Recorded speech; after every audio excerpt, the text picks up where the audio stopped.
ദേശമാതി. ഹരേ കൃഷ്ണ. ഹരേ കൃഷ്ണ.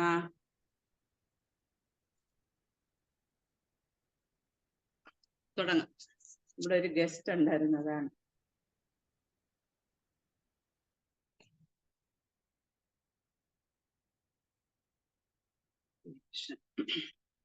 ഓം അജ്ഞാനതിമിരന്ദസ്യ ജ്ഞാനഞ്ജനശലാകയ ചക്ഷുരുന്മീലിതം യേന തസ്മൈ ശ്രീഗുരവേ നമഃ.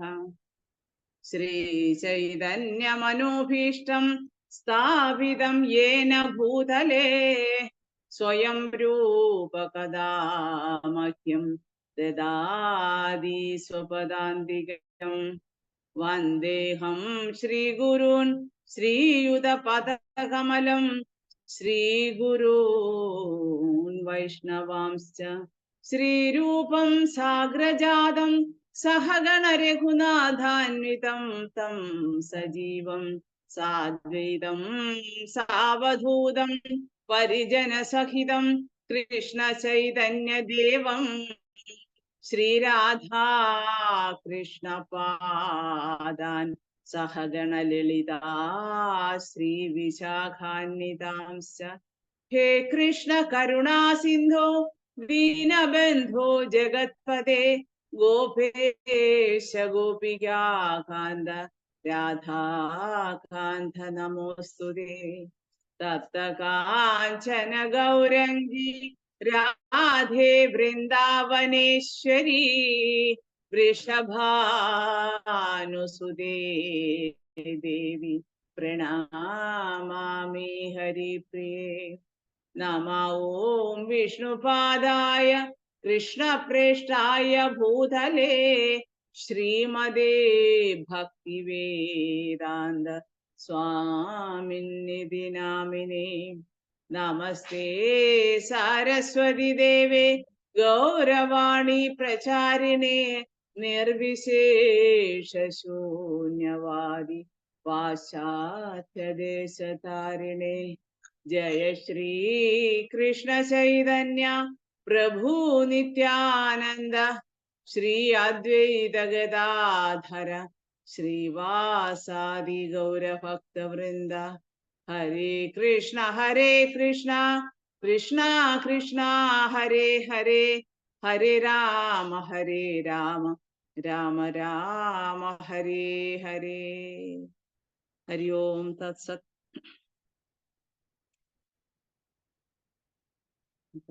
പദരൂപസ്യ കൃപാസിന്ധുഭേവ ശബ്ദാനാം പാവനേഭ്യോ വൈഷ്ണവേഭ്യോ നമോ നമഃ.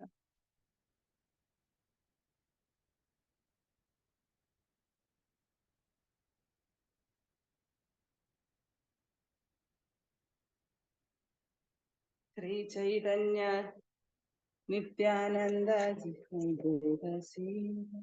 ജയ അദ്വൈത ചന്ദ്ര ജയ ഗൗരഭക്തവൃന്ദ. ജയ ജയ ശ്രീ ചൈതന്യ ജയ നിത്യാനന്ദ ജയ അദ്വൈത ചന്ദ്ര ജയ ഗൗരഭക്തവൃന്ദ.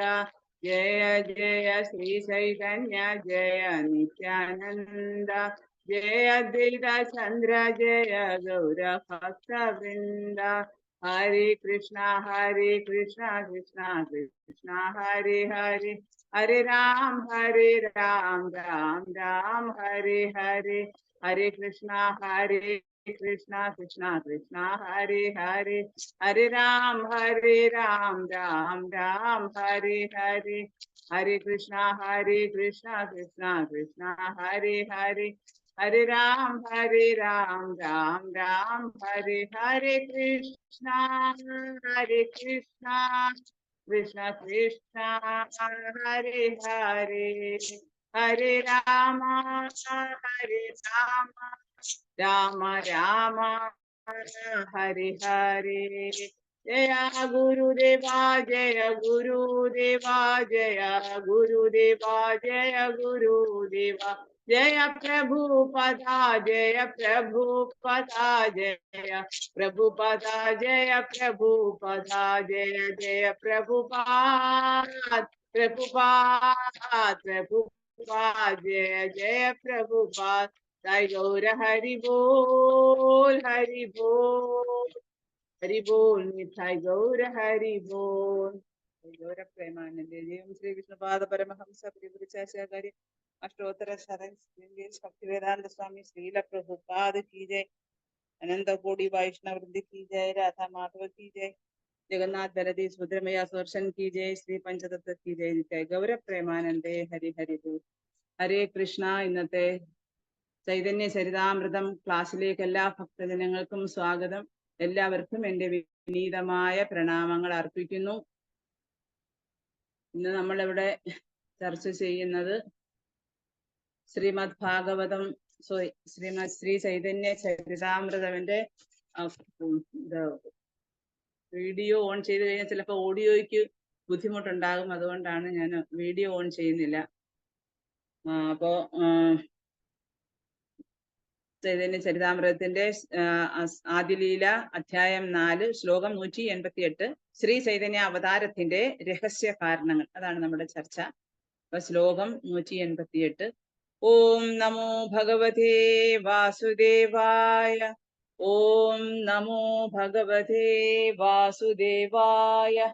ഓം നമോ ഭഗവതേ വാസുദേവായ.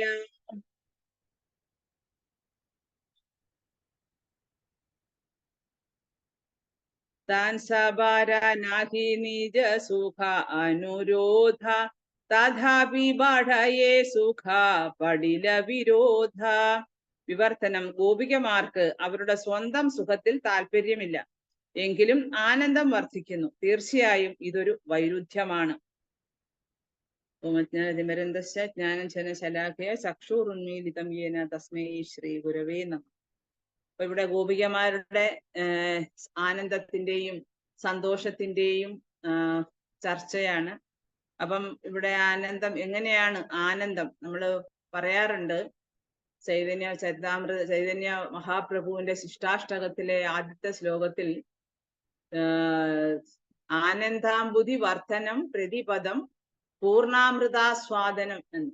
അതായത് ആനന്ദാംബുധി വർദ്ധനം, എപ്പോഴും ആനന്ദം വർദ്ധിക്കുന്നു. ഹരേ കൃഷ്ണ മഹാമന്ത്രം എന്ന് പറയുന്നത്, അഥവാ ശ്രീ ചൈതന്യ മഹാപ്രഭു എന്ന് പറയുന്നത് ആനന്ദത്തിന്റെ അഥവാ പരമാനന്ദത്തിന്റെ മൂർത്തിഭാവമാണ്. അപ്പോ ഹരേ കൃഷ്ണ മഹാമന്ത്രം ജപിക്കുന്ന ഒരു വ്യക്തി തീർച്ചയായിട്ടും ആ പരമാനന്ദം അനുഭവിച്ചിരിക്കണം.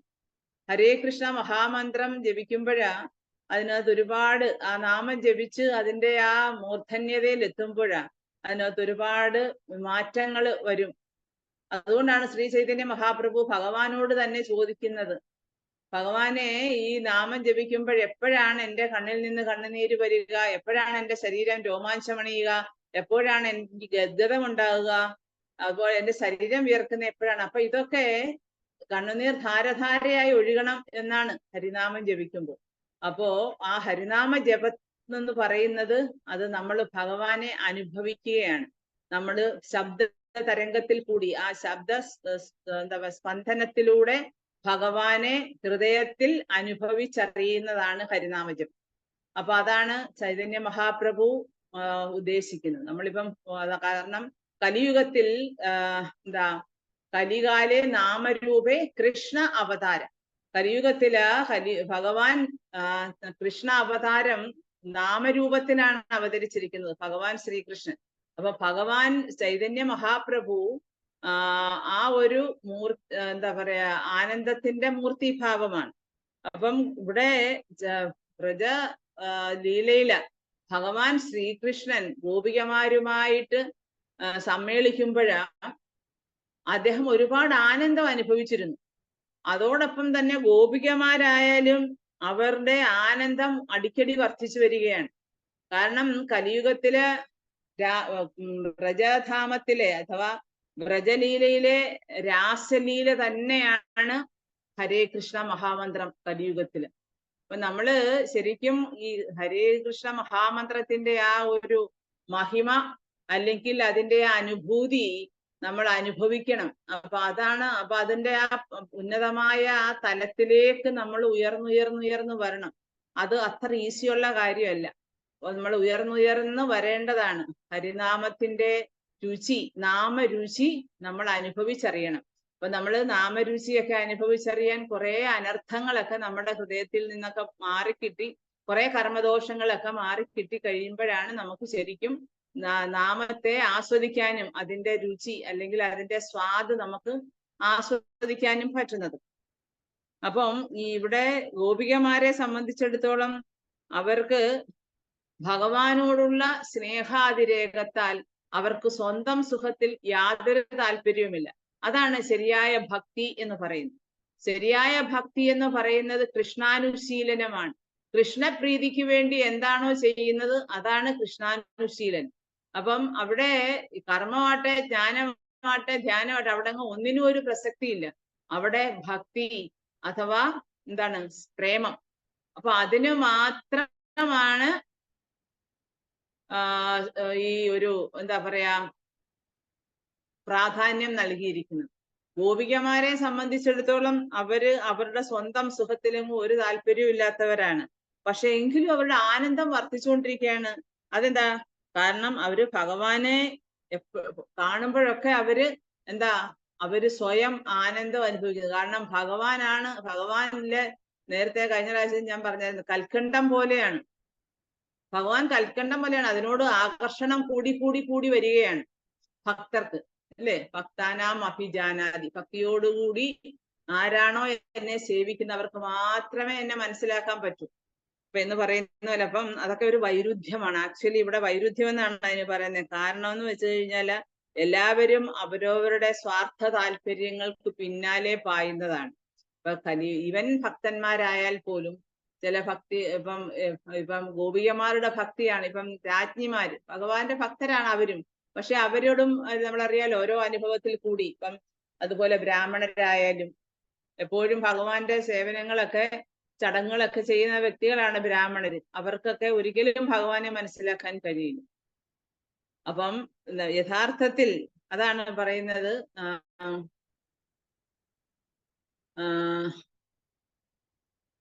അതായത് ആരാധ്യോ ഭഗവാൻ വ്രജേന്ദ്ര തനയ സദ്ധാമ വൃന്ദാവനം രമ്യ കശ്ചിത് ഉപാസന വ്രജവധു വർഗേണ വാകൽപിത.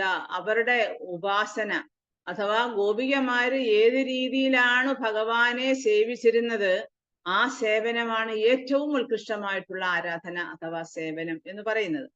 അപ്പോ കാരണം എന്താണ്? അവർക്ക് യാതൊരു സ്വാർത്ഥ താല്പര്യവും ഇല്ലാതെയാണ് അവര് ഭഗവാനെ സേവിക്കുന്നത്. ഭഗവാന്റെ പ്രീതിക്കായി കൊണ്ട് മാത്രം ഭഗവാനെ സേവിക്കുന്ന ഗോപികമാരിൽ നിന്ന് ഗോപികമാര് അവരുടെ സ്വന്തം സുഖം അവര് ഒരിക്കലും കാക്ഷിക്കുന്നതേയില്ല. അവരതിനെക്കുറിച്ച് ശ്രദ്ധിക്കാറേയില്ല. അതാണ് അകാമ ഭക്തരെന്ന് പറയുന്നത്. അകാമ ഭക്തരെന്ന് വെച്ച് കഴിഞ്ഞാൽ യാതൊരു കാമവും ഇല്ലാത്തവര്. സകാമ എന്ന് പറഞ്ഞാൽ എല്ലാവിധ കാമവും ഉള്ളവര്. സർവകാമ അതാണ് അകാമ. സർവകാമോവ മോക്ഷകാമ ഉദാരതി തീവ്രേണ ഭക്തി യോഗേന ലഭതേ പുരുഷം പരം എന്ന് പറയുന്ന അതാണ്. അതായത് ഏത് തരത്തിലുള്ളവരായാലും ഭഗവാനെയാണ് ആരാധിക്കേണ്ടത്. പക്ഷെ ഗോപികമാരുടെ ആരാധന എന്ന് പറയുന്നത് ഏറ്റവും ഉത്കൃഷ്ടമായിട്ടുള്ള ആരാധനയാണ്. അതുകൊണ്ടാണ്. പക്ഷെ അവര് സ്വന്തം സുഖത്തിൽ താല്പര്യമില്ലെങ്കിലും അവര് ആനന്ദം അനുഭവിക്കുന്നു. മനസ്സിലായോ? അപ്പം അതാണ് ഭക്തന്മാർക്ക് കിട്ടുന്ന ഏറ്റവും വലിയൊരു വരദാനം എന്ന് പറയുന്നത്. അവര് ഭഗവാനെ സേവിക്കും തോറും അവരുടെ സ്വന്തം ഇന്ദ്രിയങ്ങളെ സേവിക്കാതെ അവര് ഭഗവാന്റെ ഇന്ദ്രിയങ്ങളെ അഥവാ ഭഗവാനെ സേവിക്കും തോറും അവരുടെ ആനന്ദം വർദ്ധിച്ചു വർദ്ധിച്ചു വരികയാണ്. നമ്മൾ എങ്ങനെ കലിയുഗത്തിലെ ഹരിനാമം ജപിക്കും തോറും ആ ഹരിനാമത്തിന്റെ ശ്രേഷ്ഠത കൊണ്ട്, ശക്തി കൊണ്ട്, അതിന്റെ ആ പവർ കൊണ്ട് ജപിക്കുന്ന ആളിന് എപ്പോഴും ആനന്ദം വർദ്ധിച്ചുകൊണ്ടിരിക്കും. അപ്പൊ അതേപോലെ അതാണ് ഒരു വൈരുദ്ധ്യം പോലെയാണെന്ന് പറയുന്നത്. അതാണ് അവർക്ക് സ്വന്തമായിട്ട് അവരുടെ സുഖത്തിൽ താല്പര്യം ഇല്ലെങ്കിൽ തന്നെയും അവര് ആനന്ദം അനുഭവിച്ചു കൊണ്ടിരിക്കുകയാണ്. ശ്ലോകം 189. ये वीरो धेराये का मात्रा देखी समाधान ഗോപീകാര സുഖ കൃഷ്ണേ സുഖേ പര്യവസാന. ഈ വൈരുദ്ധ്യത്തിന് ഒരു പരിഹാരം മാത്രമേ ഞാൻ കാണുന്നുള്ളൂ. ഗോപികമാരുടെ സന്തോഷം അവരുടെ പ്രിയപ്പെട്ട കൃഷ്ണന്റെ സന്തോഷത്തിലാണുള്ളത്. അപ്പം ഗോപികമാരുടെ അവസ്ഥ എന്ന് പറയുന്നത് അതാണ്. അമ്പരപ്പിക്കും. നമുക്ക് പോലും അതിശയം വരും കേൾക്കുമ്പം. ഗോപികമാർക്ക് സ്വന്തം സുഖത്തിൽ താല്പര്യമില്ല, പിന്നെ എങ്ങനെയാണ് അവർക്ക് ആനന്ദം കിട്ടുക? അപ്പൊ അവരുടെ അവസ്ഥയെന്ന് പറയുന്നത് ഏതാണ്? അമ്പരപ്പിക്കുന്ന ഒരു സമസ്യ പോലെയാണ്. കാരണം അവരൊരിക്കലും സ്വന്തം സന്തോഷം ആഗ്രഹിച്ചിരുന്നതേ ഇല്ല. അവര് എങ്ങനെ ഭഗവാനെ സന്തോഷിപ്പിക്കാം, എങ്ങനെ രാധാറാണിയെ സന്തോഷിപ്പിക്കാം, എനിക്ക് ആരോടും. ഇപ്പൊ ഒരിക്കൽ തന്നെ നാരദമുനി ഒരിക്കൽ വ്രജത്തിൽ ചെന്നു. അപ്പം അവിടെ ഊഞ്ഞാൽ സേവ നടന്നുകൊണ്ടിരിക്കുകയാണ്. ഊഞ്ഞാൽ എല്ലാം ഒരുക്കി ഡെക്കറേറ്റ് ചെയ്ത് ഗോപികമാര് ഭഗവാനെയും രാധാറാണിയെയും കൂടി ഇരുത്തി ആട്ടാനായിട്ട് എല്ലാം ഊഞ്ഞാലൊക്കെ റെഡിയാക്കി ഇരിക്കുക. അപ്പൊ നാരദമുനി അവിടെ ചെന്നു. അപ്പൊ ഗോപികമാരെല്ലാം വന്ന്, രാധാറാണി എപ്പോഴും ഡിലേയാ, രാധാറാണി ഒരുങ്ങുന്നതേ ഉള്ളൂ. അപ്പൊ അപ്പം നാരദമുനി അവിടെ ചെന്നപ്പം എല്ലാരും ഇങ്ങനെ രാധാറാണിയെ വെയിറ്റ് ചെയ്തുകൊണ്ടിരിക്കുകയാണ്. അപ്പോ നാരദൻ ചോദിച്ചു, എന്താ വെയിറ്റ് ചെയ്യുന്നത്? അത് രാധാറാണി വരാൻ സമയം എടുക്കും. അപ്പൊ രാധാറാണി വന്നില്ലെങ്കിൽ എന്താ, ലളിതാ സഖിയുമായിട്ട് ഭഗവാൻ ഒന്ന് ഊഞ്ഞാൽ ആടിക്കൂടായോ? അത് കാണാൻ അടിയൻ ആഗ്രഹവും ഉണ്ട് എന്ന് പറഞ്ഞു. അപ്പം കൃഷ്ണനോട് പറയുക. അപ്പൊ കൃഷ്ണൻ പറഞ്ഞ, അതിനെന്താ, ഇപ്പൊ രാധാറാണി ഇപ്പൊ ഇങ്ങനെ എത്തും, ഇപ്പം രാധാറാണി വന്നു കഴിഞ്ഞിട്ട് ഊഞ്ഞാലാടാം, അപ്പൊ അന്നേരം അങ്ങക്ക് കാണാം. അത് രാധാറാണി വന്നോട്ടെ, ഇപ്പം ലളിതാ സഖിയൊക്കെ ഇവിടെ ഉണ്ടല്ലോ, ലളിതയുണ്ട്, വിശാഖയുണ്ട്, ഏതെങ്കിലും സഖിയായിട്ട് ഒന്ന് ഭഗവാൻ ഒന്ന് ഊഞ്ഞാലാടി കാണാൻ എനിക്കൊരു വലിയ ആഗ്രഹം എന്ന് നാരദമുനി പറയും. അപ്പം നാരദമുനിയുടെ ആ ഒരു സിൻസിയറിറ്റി കണ്ടിട്ട് ഭഗവാൻ പറയാ, അതിനെന്താ, ലളിതാ സഖിയെ വിളിക്കും. ഇപ്പൊ ലളിത പറയും, വേണ്ട, ഇപ്പൊ രാധാറാണി ഇപ്പൊ എത്തും. കാരണം അവർക്കൊക്കെ എന്ന് വെച്ച് കഴിഞ്ഞാൽ അവർക്ക് അങ്ങനെ ഭഗവാനോട് സ്വയം എൻജോയ് ചെയ്യണമെന്നൊന്നും അവരുടെ മനസ്സിലില്ല. അവര് രാധാറാണിയും ഭഗവാനും തമ്മിലുള്ള എൻജോയ്മെന്റ് ആണ് അവരുടെ ഏറ്റവും വലിയ എൻജോയ്മെന്റ്. അപ്പൊ ഈ നാരദമുനി ഇങ്ങനെ പറഞ്ഞപ്പോഴാ അപ്പം കൃഷ്ണൻ സമ്മതിച്ചു. അപ്പം ലളിത ഇങ്ങനെ പറഞ്ഞു, ലളിതാ സഖി പറഞ്ഞു, ഇങ്ങനെ വേണ്ട, രാധാറാണി എത്തട്ടെ, രാധാറാണി എത്തിയിട്ട് അവർ രണ്ടുപേരുടെ ഊഞ്ഞാലാടിയാൽ മതി. പക്ഷെ നാരദമുനി വിട്ടില്ല, വീണ്ടും പറഞ്ഞു, അങ്ങനെ നിർബന്ധിച്ചു. അതിനൊപ്പം കൃഷ്ണൻ പറഞ്ഞ, എന്നാ അതിനെന്താ ലളിത, വാ, വരൂ, നമുക്ക് ഒന്നിച്ച് ഊഞ്ഞാലാടാം എന്ന് പറഞ്ഞു. അപ്പൊ അങ്ങനെ ഊഞ്ഞാലാടിക്കൊണ്ടിരിക്കുന്ന സമയത്ത് നാരദമുനിയെ പെട്ടെന്ന് കണ്ടില്ല. അപ്പൊ നാരദമുനി എവിടെ പോയി എന്ന് കൃഷ്ണൻ അന്നേരം ശ്രദ്ധിച്ച്, ആ നാരദമുനിയെ കണ്ടില്ലല്ലോ, നാരദമുനി ഇത് എവിടെ പോയി എന്ന് ചോദിച്ചു. അപ്പം അദ്ദേഹം ഓർത്ത്, ഞാൻ ഇപ്പൊ ഈ ലളിതാ സഖിയായിട്ട് ഈ ഊഞ്ഞാലാടുന്നത് തന്നെ നാരദമുനിക്ക് വേണ്ടിയായിരുന്നല്ലോ, പിന്നെ അദ്ദേഹം ഇത് കാണണമെന്ന് പറയുകയും ചെയ്തു, അദ്ദേഹം ഇത് എവിടെ പോയതാ എന്നിങ്ങനെ മനസ്സിൽ ഓർത്തു. അപ്പൊ നാരദമുനി എന്ത് ചെയ്തു, പെട്ടെന്ന് രാധാറാണിയുടെ അടുത്തെത്തി. രാധാറാണിയുടെ അടുത്തെത്തിയപ്പം രാധാറാണി വളരെ സന്തോഷത്തിലിരുന്ന് എല്ലാം ഡെക്കറേറ്റ് ചെയ്യുകയാണ്. രാധാറാണിയുടെ ശരീരമൊക്കെ ഡെക്കറേറ്റ് ചെയ്തുകൊണ്ടിരിക്കുക. അപ്പം നാരദമുനി ചോദിച്ചു, ഇതുവരെ പോയില്ലയോ ഊഞ്ഞാലാടാനായിട്ട്? അന്നേരം രാധാറാണി പറയാം, ഞാൻ ഒരുങ്ങുന്നതേ ഉള്ളൂ, ഒരുങ്ങിയിട്ട് ഇപ്പൊ പോകണം, ഇപ്പൊ പോകാനിരിക്കുകയാണ്. ഇപ്പൊ പറഞ്ഞ, എന്നാ ഇവിടെ ഇരുന്നോ, അവിടെ കൃഷ്ണൻ വേറെ സഖിമാരും ഒക്കെ ആയിട്ട് ഊഞ്ഞാലാടുന്നുണ്ട്. അപ്പോഴത്തേക്ക് രാധാറാണിക്ക് ദേഷ്യം വന്നു. എന്താ, പിന്നെ മറ്റ് സഖിയായിട്ട് അല്ലെങ്കിൽ ലളിത സഖിയായിട്ട് ഊഞ്ഞാലാടുന്നു. രാധാറാണിക്ക് അത് വളരെ വിഷമമൊന്നുമുള്ള കാര്യമല്ല. അവരെ അതിനകത്ത് എൻഗേജ് ചെയ്യിക്കുന്നതിൽ, സേവയില്. പക്ഷെ നാരദമുനി ഇങ്ങനെ പെട്ടെന്ന് പറഞ്ഞപ്പോഴാ രാധാറാണിക്ക് ഭയങ്കര ദേഷ്യം വന്നു. അപ്പൊ രാധാറാണി പിന്നെ പോകാതെ ഇരുന്ന് അവിടെ വിഷമിച്ചിരിക്കാനും കരയാനും ഒക്കെ തുടങ്ങി. അപ്പൊ പിന്നെ എല്ലാവരും തിരക്കി ചെന്നപ്പോഴാണ് അറിയുന്നത് നാരദമുനി ഇങ്ങനെ ഒരു പണി ഒപ്പിച്ചെന്ന്. അപ്പൊ എന്ന് പറയുന്നത് പോലെ അവര് സ്വന്തം, ആക്ച്വലി ലളിതാ സഖി ആവശ്യപ്പെട്ടില്ല. ലളിതാ സഖിയോട് ഭഗവാൻ തന്നെ പറഞ്ഞ് നാരദമുനിക്ക് വേണ്ടി ആണ് അവര് ഭഗവാനോടൊപ്പം ഊഞ്ഞാലാടിയത്. അപ്പൊ അവര് സ്വന്തം എന്താ പറയാ സന്തോഷമൊന്നും ആഗ്രഹിക്കത്തില്ല. അവരാഗ്രഹിക്കുന്നതെല്ലാം ഭഗവാന് വേണ്ടിയാണ്. അപ്പം അവര് സന്തോഷം ആഗ്രഹിച്ചില്ലെങ്കിലും അവരുടെ മേൽ അത് അടിച്ചേൽപ്പിക്കപ്പെടുന്നു എന്നാണ് പറയുന്നത്. അതാണ് കാരണം. അവരാഗ്രഹിച്ചില്ല അവരുടെ സ്വന്തം സന്തോഷം, പക്ഷെ ഭഗവാനുമായിട്ട് അവര് അസോസിയേറ്റ് ചെയ്യുമ്പോൾ ആ ഒരു സന്തോഷം അല്ലെങ്കിൽ ആനന്ദം അവര് അറിയാതെ അവരിൽ വരികയാണ്. അപ്പൊ അതാണ് അടിച്ചേൽപ്പിക്കപ്പെട്ടു എന്ന് ഇവിടെ പറയുന്നത്. അപ്പൊ അതാണ്. അപ്പൊ ശ്രീകൃഷ്ണന്റെ ആനന്ദബോധം എന്ന് പറയുന്നത് ഗോപികമാരുടെ ആനന്ദത്തെയാണ് ആശ്രയിച്ചിരിക്കുന്നത്. കാരണം ഗോപികമാര് സന്തോഷിച്ചിരിക്കുകയാണെങ്കിൽ കൃഷ്ണനും സന്തോഷമുണ്ട്. കാരണം ഗോപികമാര് ചെയ്യുന്ന ഓരോ കർമ്മങ്ങളും ഭഗവാന് വേണ്ടി മാത്രം ഉള്ളതാണ്. അവരെന്ത് ചെയ്തിട്ടുണ്ടെങ്കിൽ, അവരെന്ത് സേവനം ചെയ്യുന്നതും അതെല്ലാം ഭഗവാനെ മാത്രം ലക്ഷ്യമാക്കി. അവരുടെ ശരീരത്തെ കുറിച്ചോ അല്ലെങ്കിൽ അവരുടെ ജീവിതത്തിൽ സന്തോഷം ഉണ്ടാകണമെന്ന് ഓർത്തോ അല്ലെങ്കിൽ അവരുടെ കുടുംബത്തിന് ഐശ്വര്യം ഉണ്ടാകുമെന്നോ വെച്ചോ ഒന്നുമല്ല. ഇന്നത്തെ കാലത്ത് ആൾക്കാർ അങ്ങനെയല്ല. എന്ത് ചെയ്താലും എല്ലാം എനിക്ക് അതിന് പ്രതിഫലം കിട്ടണം, അല്ലെങ്കിൽ ഞാൻ എന്തൊരു ചെറിയ സേവനം പോലും ചെയ്താലും എനിക്കതിന്റെ അല്ലെങ്കിൽ ചെയ്യുന്നതിന് എനിക്ക് അതിന്റെ ഫലം കിട്ടണം എന്നതാണ്. ഫലേച്ഛയോടുകൂടി ചെയ്യുന്ന കർമ്മങ്ങൾ അതൊന്നും ഭഗവാൻ ആവശ്യമേ ഇല്ല.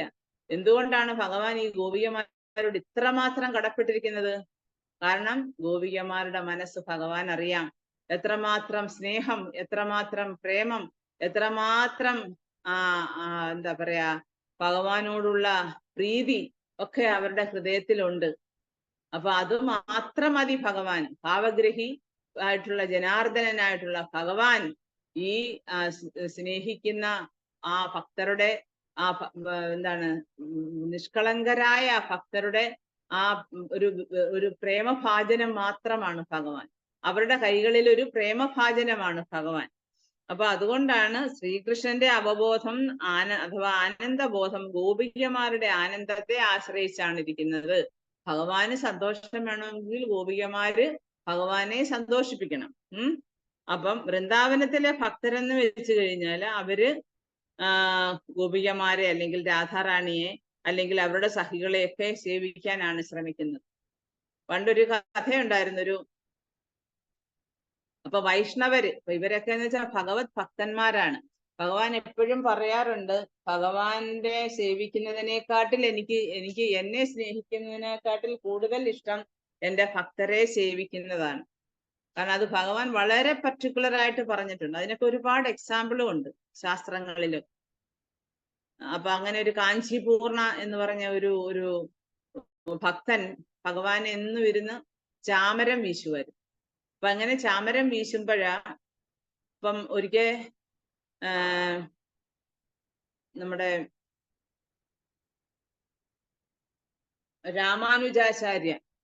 രാമാനുജാചാര്യ അവിടെ വന്നു. അതായത് കാഞ്ചീപുരം ക്ഷേത്രത്തില് വരദരാജ പെരുമാൾ അവിടെയാണ്. ഈ വരദരാജ പെരുമാളിന് എന്നും ഈ കാഞ്ചിപൂർണ ഇരുന്നിട്ട് ചാമരം വീശും അടുത്തിരുന്ന്. എന്നിട്ട് ഇവര് തമ്മിൽ കാര്യങ്ങളൊക്കെ പറയും. എല്ലാ കാര്യങ്ങളും നാട്ടിലെ കാര്യങ്ങളൊക്കെ ഭഗവാൻ ചോദിക്കും. ഇവരെന്തായി, ഇവരുടെ കല്യാണം എന്തായി, ആ ബ്രാഹ്മണന്റെ മകളുടെ കല്യാണം കഴിഞ്ഞോ, അവര് പിന്നെ സുഖമായിട്ട് ജീവിക്കും. അപ്പൊ അങ്ങനെയൊക്കെ ഭഗവാൻ ഓരോ കാര്യങ്ങള് ഇദ്ദേഹത്തോട് അന്വേഷിക്കും. പുറത്തുള്ള ആൾക്കാരൊക്കെ വന്ന് കാഞ്ചിപൂർണയുടെ ഓരോ കാര്യങ്ങൾ ഭഗവാന്റെ അടുത്ത് ബോധിപ്പിക്കാനായിട്ട് പറയുകയും ചെയ്യും. അപ്പൊ ഒരിക്കൽ രാമാനന്ദരായർ വന്നപ്പോ രാമാനന്ദരായർ പറഞ്ഞു, അദ്ദേഹം വന്നിട്ട് കാഞ്ചിപൂർണയെ നമസ്കരിച്ചു. അപ്പം കാഞ്ചിപൂർണ പറഞ്ഞ്, എന്താ ഇത് രാമാനുജാചാര്യ, അങ്ങ് ഇത്രയും വലിയ ആചാര്യനാണ്, അങ്ങ് എന്തിനാണ് എന്നെ നമസ്കരിക്കുന്നത്? അന്നേരം അദ്ദേഹം പറഞ്ഞ എന്താണ്, അങ്ങ് എപ്പോഴും ഭഗവാന്റെ അടുത്തിരുന്ന് ഭഗവാനെ സേവിക്കുന്ന ആളാണ്, അങ്ങയെ നമസ്കരിക്കുന്നതിൽ യാതൊരു തെറ്റുമില്ല എന്ന് പറയും. അപ്പൊ അങ്ങനെ ഇരിക്കെ ഒരു ദിവസം ഒരു ഈ പിന്നെ അപ്പൊ രാമാനന്ദരായര്, സോറി രാമാനന്ദരായരല്ല, രാമാനുജാചാര്യ ഒരു അപ്പൊ ഒരിക്കല ഇങ്ങനെ വന്നപ്പം കാഞ്ചിപൂർണയോട് പറഞ്ഞു, ഭഗവാനോടൊന്ന് ചോദിക്കൂ, എനിക്ക് എന്നാണ് ഭഗവാന്റെ അടുത്ത് എത്താൻ പറ്റുക എന്ന് വെച്ച് കഴിഞ്ഞാൽ എനിക്ക് ഈ ഒരു ജന്മം തന്നെ എനിക്ക് വൈകുണ്ഠനാഥനെ പ്രാപിക്കാൻ പറ്റുമോ, എനിക്ക് ഭഗവാന്റെ അടുത്ത് എത്താൻ പറ്റുമോ എന്നൊന്ന് ചോദിക്കണേ എന്ന് കാഞ്ചിപൂർണയോട് പറഞ്ഞു. അപ്പൊ കാഞ്ചിപൂർണ ചോദിക്കാന്ന് പറഞ്ഞു. അപ്പൊ അന്ന് വൈകുന്നേരം ഇവരുടെ സംഭാഷണ മധ്യേ ഇദ്ദേഹം വന്ന കാര്യം, രാമാനുജാചാര്യ വന്ന കാര്യം പറഞ്ഞപ്പോഴാ പറഞ്ഞു, അദ്ദേഹം ചോദിച്ചിരുന്നു എന്നാണ് അദ്ദേഹത്തിന് ഭഗവാന്റെ സന്നിധിയിൽ പോകാൻ പറ്റുന്നത് എന്ന് ചോദിച്ചു. അപ്പൊ പറഞ്ഞ ഈ ജന്മം തന്നെ അദ്ദേഹത്തിന് എൻ്റെ അടുത്ത് വരുമല്ലോ, അദ്ദേഹം ഇത്ര നല്ല ഭക്തനാണ് എന്ന് പറയും. അത് കഴിഞ്ഞപ്പോ കാഞ്ചിപൂർണയ്ക്ക് ഒരു സംശയം, എനിക്ക് ഇനി എന്നായിരിക്കും ഭഗവാന്റെ അടുത്ത് എനിക്ക് പോകാൻ പറ്റുമോ എൻ്റെ മരണശേഷം, ഞാൻ ഈ ശരീരം ഉപേക്ഷിച്ചതിന് ശേഷം. അപ്പൊ ചോദിക്കുമ്പോ പറഞ്ഞു, എനിക്കും ഒരു സംശയമുണ്ട്, എനിക്ക് എന്നാണ് ഈ ജന്മത്തിൽ എനിക്ക് ഭഗവാനെ പ്രാപിക്കാൻ വൈകുണ്ഠത്തിൽ എത്തിച്ചേരാൻ പറ്റുമോ എന്ന് ഭഗവാനോട് ചോദിച്ചപ്പം ഭഗവാൻ പറഞ്ഞ എന്താ, നിനക്ക് ഈ ജന്മത്തിൽ പ്രവേശനമില്ല. കാഞ്ചിപൂർണ എപ്പോഴും ചാമര എടുത്തു വെച്ച് ഭഗവാനെ വീശുന്ന ആളാണ്. അടുത്തിരുന്ന് കാര്യം പറയുക, അടുത്തിരുന്ന് മറ്റുള്ളവരുടെ വിശേഷങ്ങളൊക്കെ ഭഗവാനെ പറഞ്ഞു കേൾപ്പിക്കുന്ന ആളാ. അപ്പൊ എനിക്ക് അങ്ങക്ക് നിനക്ക് ഈ ഒരു ജന്മത്തില് നിനക്ക് വരാൻ പറ്റില്ല. അപ്പൊ അതെന്താ അദ്ദേഹം ചോദിക്കും, അത് നീ എന്നെ ഞാൻ എപ്പോഴും ഇവിടെ നിന്ന് അങ്ങേക്ക് ചാമരം വീശി തരുവല്ലയോ ഞാൻ ചെയ്യുന്ന ഏറ്റവും വലിയ സേവ, എപ്പോഴും 24 മണിക്കൂറും ഞാൻ സേവ ചെയ്യുന്നതല്ലേ. എന്നാലും പറയും, നീ സേവയൊക്കെ ചെയ്യുന്നു, പക്ഷെ എന്നെ സേവിക്കുന്നതേ ഉള്ളൂ, നീ വൈഷ്ണവരെ സേവിക്കുന്നില്ല. അതാണ് ഭഗവാൻ പറയുന്നത്, നീ വൈഷ്ണവരെ സേവിച്ചിട്ടില്ല. അപ്പം വൈഷ്ണവ സേവ എന്ന് പറയുന്നത് ഏറ്റവും വലിയ സേവയാണ്. 64 സേവകൾ ഉള്ളതില് 4 ഏറ്റവും പ്രാധാന്യം, അതായത് ഹരിനാമം, മൂർത്തി സേവ, വൈഷ്ണവ സേവ, മധുരാവാസം. അതില് ഈ വൈഷ്ണവ സേവ എന്ന് പറയുന്നത് മറ്റ് ഭക്തന്മാരെ സേവിക്കുന്നതിനാണ്. കാരണം ഭഗവാനെ സേവിക്കുന്നതിൽ കൂടുതൽ ഭഗവാന് തന്റെ ഭക്തരെ സേവിക്കുന്നതാണ് ഇഷ്ടം. ആരെങ്കിലും തന്റെ ഭക്തരെ സേവിച്ചാൽ ഭഗവാൻ അതിൽ വലിയ ഇഷ്ടമാണ്. അപ്പൊ അതുകൊണ്ടാണ് നമ്മൾ ഗുരുവിനെയൊക്കെ സേവിക്കുന്നത്. ഇപ്പൊ നമുക്ക് തന്നെ 3 തരം ഗുരുക്കന്മാരുണ്ട്. വർത്തമാന പ്രതിഷ്ഠ ഗുരു, ശിക്ഷാഗുരുക്കന്മാര്, അതുപോലെ ദീക്ഷാഗുരു. അപ്പൊ അവരുടെയൊക്കെ പ്രാധാന്യം എന്താണെന്നൊക്കെ നമ്മൾ മനസ്സിലാക്കണം. അപ്പൊ അവരെയൊക്കെ നമ്മൾ ഏതെങ്കിലും അവസരങ്ങളൊക്കെ കിട്ടുമ്പോൾ നമ്മൾ അവരെ സേവിക്കാനായിട്ട് ശ്രമിക്കുകയും വേണം. അപ്പൊ അങ്ങനെ കാഞ്ചിപൂർണ എന്ത് ചെയ്ത്, ഉടനെ ചാമര അവിടെ വെച്ചിട്ട് അങ്ങ് എഴുന്നേറ്റ്. അപ്പൊ കൃഷ്ണൻ ചോദിച്ചു, എവിടെ പോവാ ചാമരമൊക്കെ വെച്ചിട്ട്? പറഞ്ഞു, അവിടെ ഇരിക്കും, ഞാൻ ഇപ്പൊ വരാം. ഞാൻ എത്രയും നാള് ചാമരം വീശിട്ട് എന്താ ഫലമാ കിട്ടിയത്, അപ്പൊ എന്തായാലും ഇത്തിരി നേരം അങ്ങനെ ഇരിക്കൂ എന്ന് പറഞ്ഞ് ഇദ്ദേഹം പോയി അദ്ദേഹം വൈഷ്ണവരെ സേവിക്കാനായിട്ട്, അതായത് വലിയ വലിയ വൈഷ്ണവരുടെ അടുത്ത് അങ്ങനെ അദ്ദേഹം വേഷം മാറിപ്പോയി. അവിടെ എന്താ ഈ പശുത്തൊഴുത്തോ ഇല്ല, അവിടെ പശുക്കളെ നോക്കുന്ന ഒരു ജോലി ചെയ്യാൻ തുടങ്ങി. അപ്പൊ ഔട്ട് ഹൗസിലാണ് താമസിക്കുന്നത്. അപ്പൊ അദ്ദേഹം വേഷം മാറിയത്, കാരണം നാട്ടിലെ എല്ലാ ആൾക്കാർക്കും ഇദ്ദേഹത്തിനെ അറിയാം. അപ്പൊ അവിടെ ചെന്ന് അദ്ദേഹം ഈ സേവയൊക്കെ ചെയ്തുകൊണ്ടിരിക്കുകയാണ്. ഒരു ദിവസം ഇങ്ങനെ ഭയങ്കര ഒരു മഴ പെയ്തു. അപ്പൊ അദ്ദേഹം വിചാരിച്ചു, എന്നാ ഇനിയിപ്പം ഇനി ആൾക്കാരും വരുത്തില്ലായിരിക്കും, അതുകൊണ്ട് ഇനി അദ്ദേഹം എന്ത് ചെയ്തു, അദ്ദേഹം എല്ലാം കുളിച്ച് അദ്ദേഹം തന്റെ സ്വന്തം വേഷത്തിലൊക്കെ അവിടെ നാമം ജപിച്ചുകൊണ്ടിരിക്കുക. അപ്പൊ പെട്ടെന്ന് ആ വൈഷ്ണവര് കയറി വന്നപ്പോ, അയ്യോ അങ്ങായിരുന്നോ കാഞ്ചിപൂർണ, അങ്ങയാണോ ഇത്രയും നാൾ ഇവിടെ താമസിച്ചുകൊണ്ട് എന്നെ സേവിച്ചത്, എനിക്കിത് വിശ്വസിക്കാനേ പറ്റുന്നില്ല, എന്തിനാണ് അങ്ങ് ഇങ്ങനെ ചെയ്തതെന്ന് മനസ്സിലായി. അപ്പൊ അങ്ങനെ അദ്ദേഹം 1 വർഷത്തോളം അങ്ങനെ അവിടെ സേവനം ചെയ്തു. അദ്ദേഹം പിന്നീട് തിരിച്ച് വരദരാജ പെരുമാളിന്റെ അടുത്ത് വന്നു. അങ്ങനെ വന്ന് അദ്ദേഹം പറഞ്ഞു, ഇനി എന്നെ സ്വീകരിക്കുവോ, ഈ കാരണം ഞാൻ 1 വർഷത്തോളം വൈഷ്ണവ സേവ ചെയ്തു. അത് ഭഗവാന് മനസ്സിലായി. അപ്പൊ ഭഗവാൻ പറഞ്ഞു, തീർച്ചയായിട്ടും നീ ഇപ്പം അതിന് ക്വാളിഫൈഡ് ആണ്. അപ്പൊ നമ്മള് വൈഷ്ണവ സേവ എന്ന് പറയുന്നത് അത്രമാത്രം സന്തോഷപ്രദമാണ്, മനസ്സിലായി, അത്രമാത്രം പ്രാധാന്യം അർഹിക്കുന്നതാണ് നമ്മുടെ കൃഷ്ണാവബോധത്തിൽ.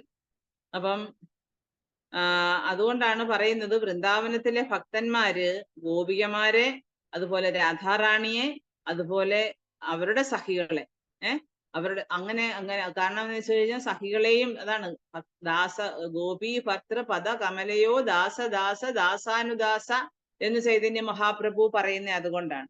എല്ലാ ഭഗവാന്റെ ഭക്തരെ, അവരുടെ അങ്ങനെ ഒരുപാട് കോടിക്കണക്കിന് ഭക്തന്മാരില് ഈ അറ്റത്തെ വെറും ഒരു ചെറിയ ഭക്തനാണ് ഞാൻ എന്നുള്ള ഭാവത്തിൽ വേണം നമ്മൾ എപ്പോഴും ഭഗവാന്റെ സേവനം ചെയ്യാൻ. ഞാൻ അങ്ങ് മുതിർന്ന ഭക്തനാണ്, ഞാൻ ഭഗവാന്റെ അടുത്തിരുന്ന് സേവ ചെയ്യുന്നതാണ്, അതുകൊണ്ട് എനിക്ക് എപ്പോഴും ഭഗവാന്റെ അടുത്ത് പോകാൻ പറ്റും, അങ്ങനെയൊക്കെ നമ്മള് ചിന്തിക്കരുത്. അതൊക്കെ മിക്ക ആൾക്കാരും ഇപ്പൊ തന്നെ കാഞ്ചിപൂർണയിലും അദ്ദേഹത്തിന് മനസ്സിലായില്ല വൈഷ്ണവ സേവയുടെ മഹിമ. അപ്പൊ അതുകൊണ്ട് അദ്ദേഹം വിചാരിച്ച എന്താ, ഞാൻ ഭഗവാന്റെ അടുത്തിരുന്ന് സേവ ചെയ്യുകയാണ്, എപ്പോഴും ഭഗവാനെ ചാമരം കൊണ്ട് വീശിക്കൊണ്ടിരിക്കുകയാണ്, അപ്പൊ എനിക്ക് തീർച്ചയായിട്ടും എന്റെ ശരീരം ഉപേക്ഷിച്ചു കഴിഞ്ഞാൽ നേരിട്ട് എനിക്ക് വൈകുണ്ഠത്തിൽ പോകാം എന്നും അദ്ദേഹവും വ്യാമോഹിച്ചു. അപ്പൊ അതൊന്നുമല്ല, ഭഗവാന്റെ സേവ എന്ന് പറയുന്നത് അത് മെയിനായിട്ട് വൈഷ്ണവ സേവയിലാണ് ആരംഭിക്കുന്നത്. നമ്മൾ വൈഷ്ണവരെ സേവിക്കുകയും അവരിൽ നിന്ന് നമ്മൾ ഗൈഡൻസ് സ്വീകരിക്കുകയൊക്കെ വേണം. അപ്പൊ അങ്ങനെ അതാണ് പറയുന്നത്, ഗോപികമാരുടെ ആനന്ദത്തെയാണ് ഭഗവാന്റെ ആനന്ദവും ആശ്രയിച്ചിരിക്കുന്നത്. വൃന്ദാവനത്തിലെ ഭക്തർ അതുകൊണ്ട് ഗോപികമാരെ, രാധാറാണിയെ അല്ലെങ്കിൽ സഖിമാരെയൊക്കെ സേവിക്കാൻ ശ്രമിക്കുകയാണ്. അപ്പൊ അങ്ങനെ ഒരാള് ഗോപികമാരുടെ പ്രീതി നേടിയാൽ പിന്നെ കൃഷ്ണന്റെ പ്രീതി ഉറപ്പാണ്. അപ്പൊ നമ്മൾ പറയത്തില്ല, അതായത് രാധാറാണിയെ വിളിക്കുന്ന എന്തിനാണ്? ഹരേ എന്ന് നമ്മൾ അഭിസംബോധന ചെയ്യുന്നത് രാധാറാണിയെയാണ്. അപ്പൊ എന്താണ് ഹരേ എന്ന് പറഞ്ഞു കഴിഞ്ഞാൽ, അല്ലയോ രാധാറാണി, അല്ലയോ കൃഷ്ണ, അല്ലയോ രാമ, ഞങ്ങളെ അങ്ങയുടെ സേവനത്തിൽ ഏർപ്പെടുത്തണേ. അപ്പൊ രാധാറാണിയാണ് റെക്കമെൻഡ് ചെയ്യുന്നത്. ഈ ഡിവോട്ടി നല്ല രീതിയിൽ നാമം ജപിക്കുന്നുണ്ട്, അവൻ വളരെ ശ്രദ്ധയോടെ, വളരെ ഗൗരവത്തോടുകൂടി, വളരെ ആത്മാർത്ഥമായിട്ട് ഭഗവാന്റെ സേവനം ചെയ്യുന്നുണ്ട് എന്ന് ഉണർത്തി കൊടുക്കുന്നത് രാധാറാണിയാണ്. അപ്പൊ അതുകൊണ്ടാണ് നമ്മൾ എല്ലാവരും രാധാറാണിയെ ഭക്തിയോടുകൂടി സ്മരിക്കണം, അല്ലെങ്കിൽ രാധാറാണിയുടെ കാര്യങ്ങളൊക്കെ കേൾക്കണം എന്നൊക്കെ പറയുന്നത് അതുകൊണ്ടാണ്. അപ്പൊ അങ്ങനെ ആണ് ഗോപികമാരുടെ പ്രീതി. അപ്പൊ അങ്ങനെ ഗോപികമാരുടെ പ്രീതി നേടിയാൽ, അല്ലെങ്കിൽ രാധാറാണിയുടെ പ്രീതിയിൽ കൂടി ഗോപികമാരുടെ പ്രീതി നേടിയാൽ നമുക്ക് തീർച്ചയായിട്ടും കൃഷ്ണന്റെ പ്രീതി സമ്പാദിക്കാൻ പറ്റും. അപ്പൊ നമ്മൾ ചിലർ പറയത്തില്ലേ, കൃഷ്ണപ്രീതി ഇല്ല, വിഷ്ണുപ്രീതി ഇല്ല എന്നൊക്കെ പറയുമല്ലോ ജ്യോത്സ്യന്മാരൊക്കെ. അതേപോലെ എന്തുകൊണ്ടാണത്? നമുക്ക് എന്തെങ്കിലുമൊക്കെ കർമ്മദോഷങ്ങൾ ഉണ്ടെങ്കിൽ, അല്ലെങ്കിൽ ഭഗവാന്റെ നേരിട്ടുള്ള സേവനത്തിൽ ഏർപ്പെടാതെ നമ്മള് പിന്നെ ഏതെങ്കിലുമൊക്കെ തരത്തിൽ ഭഗവാനെ സേവിക്കാൻ ശ്രമിക്കുന്നത് പോലെ അല്ല. അപ്പൊ നമ്മള് ഭഗവത് ഭക്തന്മാരിലൂടെ വേണം ഭഗവാനെ സമീപിക്കാൻ.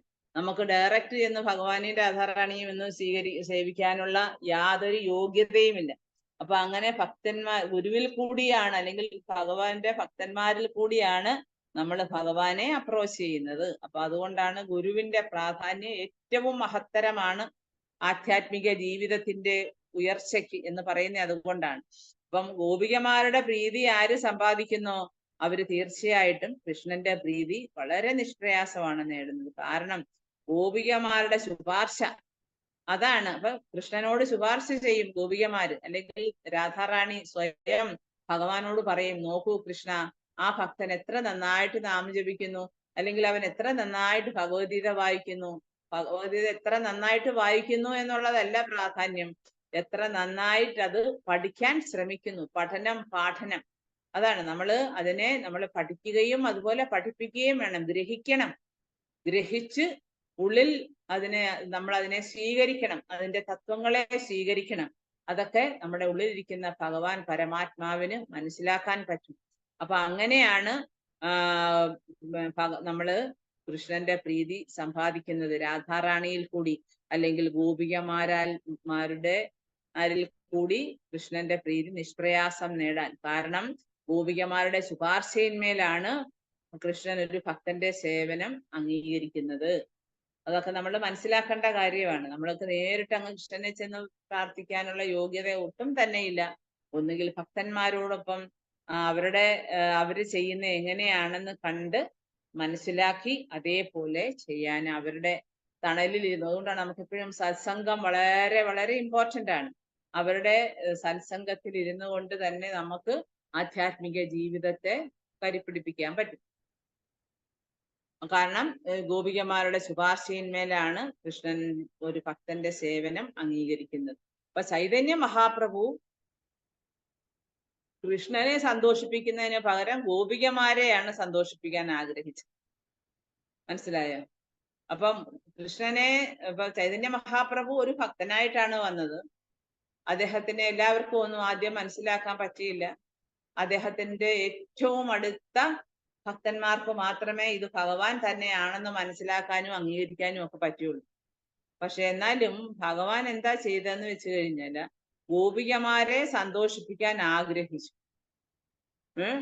ചൈതന്യ മഹാപ്രഭു കൃഷ്ണനെ സന്തോഷിപ്പിക്കുന്നതിന് പകരം ഗോപികമാരെയാണ് സന്തോഷിപ്പിക്കാൻ ആഗ്രഹിച്ചത്. പക്ഷേ ഈ ചൈതന്യ മഹാപ്രഭുവിന്റെ അടുത്തുള്ള ആൾക്കാർ അദ്ദേഹത്തോട് സമകാലീനായിട്ടുള്ള സമകാലീനരായിട്ടുള്ള ആൾക്കാര് അദ്ദേഹത്തെ തെറ്റിദ്ധരിച്ചു. തെറ്റിദ്ധരിച്ചപ്പോൾ എന്ത് ചെയ്തു? ഇപ്പൊ അങ്ങനെ പല സംഭവങ്ങളും ഉണ്ടായിട്ടുണ്ട്. അദ്ദേഹം നിമായി പണ്ഡിതായിട്ടിരിക്കുന്ന സമയത്ത് ഒരുപാട് സ്റ്റുഡൻസ് ഒക്കെ, ഒരുപാട് കുട്ടികളൊക്കെ വേദങ്ങൾ പഠിക്കാനും അദ്ദേഹം പഠിപ്പിക്കാനും ഒക്കെ ആയിട്ട് അവിടെ ഒത്തുകൂടാറുണ്ടായിരുന്നു. അപ്പൊ ആ സമയത്തൊക്കെ അപ്പം അദ്ദേഹത്തിന്റെ ഭാവം എന്ന് പറയുന്നതാണ് ഗോപീഭാവം. ഗോപീഭാവം എപ്പോഴും ആ വിരഹവേദന അനുഭവിക്കുന്ന, അല്ലെങ്കിൽ ഗോപികമാര് അല്ലെങ്കിൽ രാധാറാണി എങ്ങനെയാണ് ഭഗവാനിൽ നിന്നുള്ള ആ വേർപാട് അനുഭവിക്കുന്നത്. അപ്പം അത് കണ്ടിട്ട് ഇവര് തെറ്റിദ്ധരിച്ചു. സമകാലീനായിട്ടുള്ള മറ്റു ഭക്തന്മാരോ അല്ലെങ്കിൽ അതേപോലുള്ള മായാവാദികളായിട്ടുള്ള ആൾക്കാരൊക്കെ അങ്ങനെ അവിടെ നിന്ന് തെറ്റിദ്ധരിച്ചു. അങ്ങനെ ചൈതന്യ മഹാപ്രഭു എന്താണ് തീരുമാനിച്ചത്? ഗൃഹസ്ഥ ജീവിതം പരിത്യജിക്കുക. ഗൃഹസ്ഥ ജീവിതം പരിത്യജിക്കുക, സന്യാസിയായി തീരുക. അപ്പൊ അതാണ് എന്റെ ലക്ഷ്യം. അപ്പൊ അതിനുവേണ്ടി ഭഗവാൻ സന്യാസം സ്വീകരിച്ചു. അപ്പൊ ഭഗവാന് സന്യാസം സ്വീകരിക്കേണ്ട യാതൊരു ആവശ്യവുമില്ല.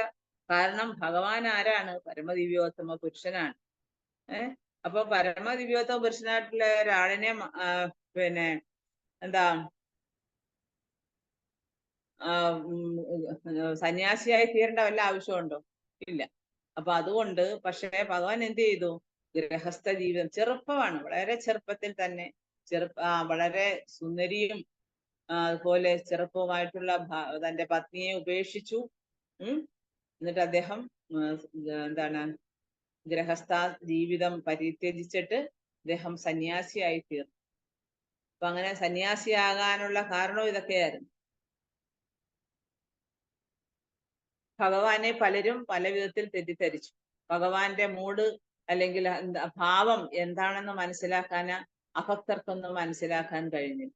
അപ്പൊ അതുകൊണ്ടാണ് ഭഗവാൻ ആരാണെന്നും അദ്ദേഹം ഭഗവാൻ പരമദിവ്യോത്തമ പുരുഷൻ തന്നെയാണെന്നും മനസ്സിലാക്കണമെന്നുണ്ടെങ്കിൽ തന്നെ നമുക്ക് അതിനുള്ള യോഗ്യത നേടണം. ഇന്നത്തെ യോഗ്യത ഇല്ലാത്ത ആൾക്കാർക്ക് ഒരിക്കലും ഭഗവാനെ അവിടെ വെച്ച് മനസ്സിലാക്കാൻ പറ്റിയില്ല. ഈ ശ്രീ ചൈതന്യ മഹാപ്രഭു എന്ന് പറയുന്നത് ഭഗവാൻ ശ്രീകൃഷ്ണൻ തന്നെയാണ് എന്നും അത് രാധാഭാവത്തിലാണ് അവതരിച്ചതെന്നും ആ തത്വങ്ങളൊന്നും മറ്റുള്ളവർക്ക് മനസ്സിലാക്കാൻ കഴിഞ്ഞില്ല. അതാണ്. അപ്പൊ ഇനി ശ്ലോകം 190. ഗോപികാദർശനേ കൃഷ്ണേ ബാഠേ പ്രഫുല്ലത സേ മാധുര്യ ബാഠേയാരാനാഹിക സമാധ. ഗോപികമാരെ കാണുമ്പോൾ ശ്രീകൃഷ്ണ ഭഗവാന്റെ ആനന്ദം വർദ്ധിക്കുന്നു, അവിടുത്തെ അതുല്യമായ മാധുര്യവും വർദ്ധിക്കുന്നു. അപ്പം ഇവിടെ രണ്ട് തരത്തിലാണ്. ഭഗവാന് നമുക്കറിയാം ദാസ്യരസം, ശാന്തരസം, സഖ്യരസം, വാത്സല്യരസം, മാധുര്യരസം, ഇങ്ങനെ 5 തരത്തിലുള്ള രസങ്ങൾ പല വിധത്തിൽ അദ്ദേഹം ആസ്വദിച്ചു കൊണ്ടിരിക്കുന്നതാണ് ഭഗവാൻ. അപ്പൊ ഈ ഭഗവാൻ അങ്ങനെ ഗോപികമാരെ കാണുമ്പോൾ ആനന്ദം വർദ്ധിക്കും. അപ്പം ഗോപികമാരെ കാണുമ്പം ആനന്ദം വർദ്ധിക്കുന്നു. ഒപ്പം അവിടുത്തെ അതുല്യമായിട്ടുള്ള മാധുര്യം, എന്താണ് ആ പ്രേമ മാധുര്യത്തിന്റെ ആ രസം അദ്ദേഹം അനുഭവിക്കുന്നു. അപ്പൊ അങ്ങനെ അനുഭവിക്കുമ്പോഴാ അതിങ്ങനെ ആ മാധുര്യം ഇങ്ങനെ വർദ്ധിച്ചുകൊണ്ടിരിക്കണം. ആനന്ദാംബുധി വർദ്ധനം പ്രതിപദം, ആനന്ദത്തിന്റെ അമ്പുധി, അതെന്ന് വെച്ചാൽ അതിന്റെ ആ എന്താ പറയാ സമുദ്രം ഇങ്ങനെ ഓരോ നിമിഷവും പ്രവഹിച്ചുകൊണ്ടിരിക്കുകയാണ്, അല്ലെങ്കിൽ അത് വർദ്ധിച്ചുകൊണ്ടിരിക്കുകയാണ്. അപ്പൊ അതുകൊണ്ടാണ് പറയുന്നത് അതുല്യമായിട്ടുള്ള മാധുര്യമാണ് അദ്ദേഹം അനുഭവിക്കുന്നത്. അപ്പൊ ഗോപികമാരെ കാണുമ്പോഴോ ഭഗവാൻ ആനന്ദം വർദ്ധിക്കുന്നതോടൊപ്പം തന്നെ അതുല്യമായിട്ടുള്ള മാധുര്യവും ഭഗവാൻ അത് വർദ്ധിച്ചു വരികയാണ് ഭഗവാന്. അതുല്യം എന്ന് വെച്ചാൽ അതിന് യാതൊരു തുല്യതയില്ല. അതിന് ഈക്വലായിട്ട് വേറെ ഒരു രസങ്ങളോ അല്ലെങ്കിൽ ഒരു ഭാവവും ഇല്ല. അപ്പൊ മാധുര്യ രസം അഥവാ മാധുര്യ ഭാവം എന്ന് പറയുന്നത് അത് ആ ഒരു ആനന്ദം. അപ്പൊ നമുക്ക് അത് ഭഗവാന് നൽകുന്നത് ശ്രീമതി രാധാറാണി തന്നെയാണ്. അപ്പൊ ആ ശ്രീമതി രാധാറാണി ഭഗവാന് നൽകുന്ന ആ ആനന്ദം അങ്ങനെ അടിക്കടി ആ മാധുര്യ രസത്തിലൂടെ അത് വർദ്ധിച്ചു വർദ്ധിച്ചു വരികയാണ്. ആമാരാധസനെ കൃഷ്ണ പായിലായേ ദസുഖ ഏയി സുഖേ ഗോപീര പ്രഫുല്ല അംഗമുഖ. ഗോപികമാർ ചിന്തിക്കുന്നു, കൃഷ്ണൻ എന്നെ ദർശിക്കുന്നതിലൂടെ വളരെയധികം സന്തോഷം നേടുന്നുണ്ട്. ആ ചിന്ത അവരുടെ മുഖങ്ങളുടെയും ശരീരങ്ങളുടെയും പൂർണ്ണതയും സൗന്ദര്യവും വർദ്ധിപ്പിക്കുന്നു. അപ്പൊ അവർക്ക് അത്ര ആനന്ദമാണ്. ഗോപികമാര് ചിന്തിക്കുന്ന ആ രീതിയിലാണ്. ഓ, ഭഗവാൻ എന്നെ ദർശിക്കുമ്പോഴത്തേക്ക് ഭഗവാൻ എത്രമാത്രം സന്തോഷം ഉണ്ടാകും.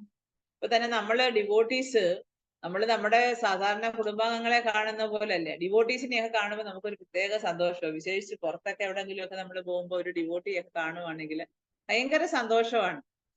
അപ്പൊ കാരണം അത് പറഞ്ഞറിയിക്കാനാവാത്ത ഒരു ഒരു ആനന്ദം ആ സമയത്ത് ഒരു ഭക്തയെ കാണുമ്പോൾ അല്ലെങ്കിൽ ഒരു ഭക്തയെ കാണുമ്പോൾ അത് എല്ലാവർക്കും അത് അനുഭവപ്പെടുന്നുണ്ടാവും.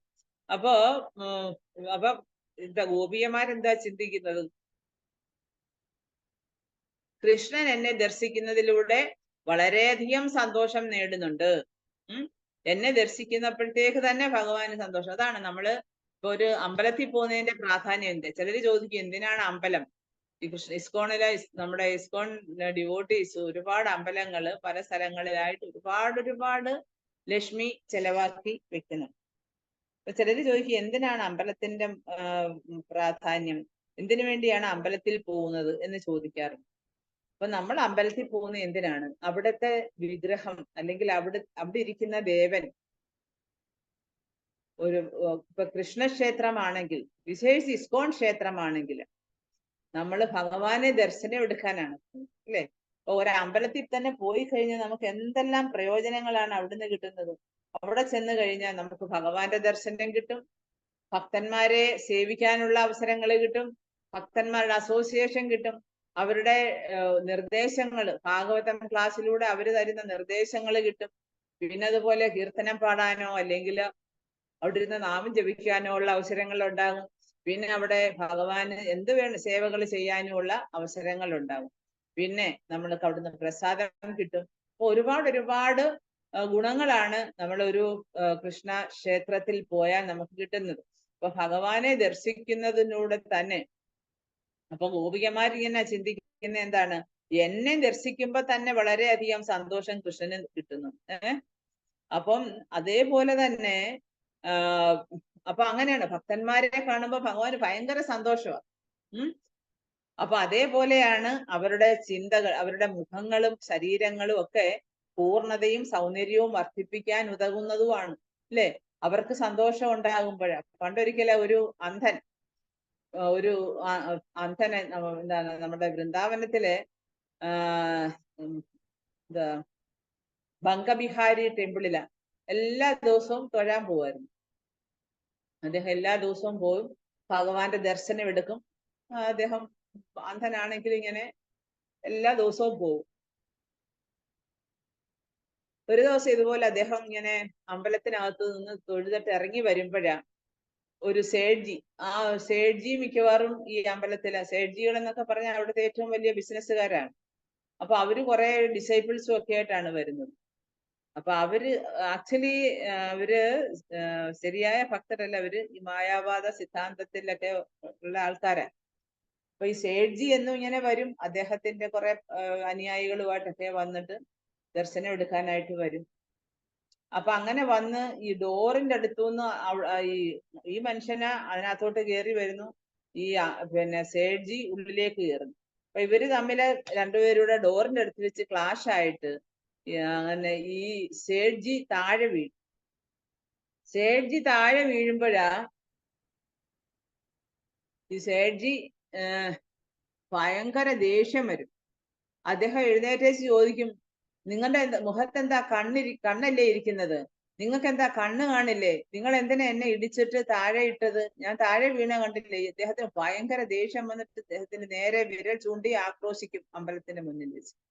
അപ്പം അദ്ദേഹം പറയും, ഞാൻ കണ്ടില്ല. അപ്പൊ നിങ്ങൾ കണ്ടില്ല എന്താ? അപ്പൊ അത് ഞാനൊരു അന്ധനാണ്. ഞാനൊരു അന്ധനാണ്, ഞാൻ കണ്ടില്ല, ദയവ് ചെയ്ത് അങ്ങ് ക്ഷമിക്കണം, ഞാൻ കണ്ടില്ല അങ്ങ് കടന്നു വരുന്നത്. അന്നേരം ചോദിക്കും, സേഠ്ജി ചോദിക്കും, അന്ധർക്ക് എന്താണ് ക്ഷേത്രത്തിൽ കാര്യം? ക്ഷേത്രത്തിൽ വരുന്ന എന്തിനാ? ഭഗവത് ദർശനം എടുക്കാൻ. ഇപ്പൊ അന്ധനൊക്കെ എന്തിനാ ക്ഷേത്രത്തിൽ വരുന്നത് കണ്ണു കാണത്തില്ലെങ്കിൽ? അപ്പൊ അന്ധന്മാർക്ക് എന്ത് ബിസിനസ്സാ ക്ഷേത്രത്തിലുള്ളത്? അപ്പൊ അദ്ദേഹം പറയുന്ന മറുപടി വളരെ അർത്ഥവത്താണ്. അപ്പൊ നമ്മൾ അമ്പലത്തിൽ പോകുന്നതിന്റെ ഉദ്ദേശങ്ങൾ എന്താണ്? ചില ആൾക്കാർ അമ്പലത്തിൽ ഒരു വലിയ ലിസ്റ്റും ഒക്കെ ആയിട്ട് പോയി അവരുടെ ആവശ്യങ്ങളെല്ലാം പറഞ്ഞ് ഭഗവാനോട് പറഞ്ഞു എന്തെങ്കിലുമൊക്കെ അവിടെ പിന്നെ എന്തെങ്കിലുമൊക്കെ എന്താ പറയാ വഴിപാടുകളൊക്കെ ചെയ്തിട്ട് പോകും. പക്ഷെ അതല്ല യഥാർത്ഥത്തിൽ ഈശ്വര ദർശനത്തിന്റെ പ്രാധാന്യം എന്ന് പറയുന്നു. അപ്പൊ ഇദ്ദേഹം പറയുന്ന വാക്കുകൾ എന്തൊക്കെയാണ്? ഞാൻ എന്നും ഈ അമ്പലത്തിൽ വരാറുണ്ട്. ഞാൻ അന്ധനാണ്, അത് ശരിയാ. പക്ഷേ എനിക്ക് ഭഗവാനെ കാണാൻ പറ്റിയില്ലെങ്കിലും ഭഗവാൻ എന്നെ കാണുന്നുണ്ട്. അപ്പം എല്ലാ ദിവസവും ഞാൻ വന്നിട്ട് ഭഗവാന് ഗുഡ് മോർണിംഗ് പറയും, സുപ്രഭാതം പറയും. അപ്പൊ ഞാൻ സുപ്രഭാതം പറയും, ഞാൻ ഗുഡ് മോർണിംഗ് പറയാറുണ്ട്. അപ്പം ഞാൻ അതിൽ നിന്ന് എനിക്ക് വളരെ സന്തോഷം. അപ്പൊ എനിക്ക് കാണാൻ ഭഗവാന്റെ രൂപം എനിക്ക് ദർശിക്കാൻ പറ്റിയില്ലെങ്കിലും ഞാൻ ഇവിടെ വരുന്ന ഭഗവാൻ എന്നെ കാണുന്നല്ലോ എന്നുള്ള സമാധാനം ഉണ്ട് എനിക്ക്. പിന്നെ അത് തന്നെയല്ല, ഇവിടുത്തെ കുറെ നല്ല ഭക്തരുണ്ട്. അവര് പറയുന്ന കാര്യങ്ങൾ ഭഗവാനെ കുറിച്ച് അവര് ഭാഗവത്തിലെയും ഭഗവത്ഗീതയിലെയൊക്കെ കാര്യങ്ങൾ ചർച്ച ചെയ്യുമ്പോഴാ അത് ഞാൻ കേൾക്കാറുണ്ട്. അപ്പൊ ഞാൻ ഇങ്ങനെ നടന്നു പോകുമ്പം ഞാൻ അതിനെക്കുറിച്ചൊക്കെ ഓർക്കും. അവര് പറഞ്ഞ കാര്യങ്ങൾ, അവരൊരുപാട് നിർദ്ദേശങ്ങളും അവരുടെ സത് ഉപദേശങ്ങൾ എനിക്ക് സിദ്ധിക്കാറുണ്ട്. അപ്പൊ അങ്ങനെയൊക്കെ എനിക്ക് വളരെ സന്തോഷമാണ്. അതുകൊണ്ട് എല്ലാ ദിവസവും ഞാൻ ഇവിടെ വരും. എനിക്ക് കണ്ണ് കാണില്ലെങ്കിലും അടുത്ത ജന്മത്തിലെങ്കിലും എനിക്ക് ഭഗവാനെ ദർശിക്കാനുള്ള സൗഭാഗ്യം ഭഗവാൻ എനിക്ക് തരും എന്നുള്ള ആ ആഗ്രഹത്തോടു കൂടി ഞാൻ ഇങ്ങനെ വരികയാണ് എന്നാണ് പറയുന്നത്. അപ്പോഴാണ് സേഠ്ജി പറയുന്നത് എന്താണ്? യഥാർത്ഥത്തിൽ ഞാനാണ് അന്ധൻ. അങ്ങനെ അദ്ദേഹത്തിന്റെ കണ്ണ് തുറക്കുകയാണ്, മനക്കണ്ണ് തുറക്കുകയാണ്. നമ്മള് ബ്രഹ്മസംഹിതയെ കേട്ടിട്ടുണ്ട്. പ്രേമാഞ്ജന ചുരിത ഭക്തി വിലോചനേന സന്താ സദൈവ ഹൃദയേഷു വിലോകയന്തി യം ശ്യാമസുന്ദരം അചിന്യ ഗുണസ്വരൂപം ഗോവിന്ദമാദി പുരുഷം തമഹം ഭജ.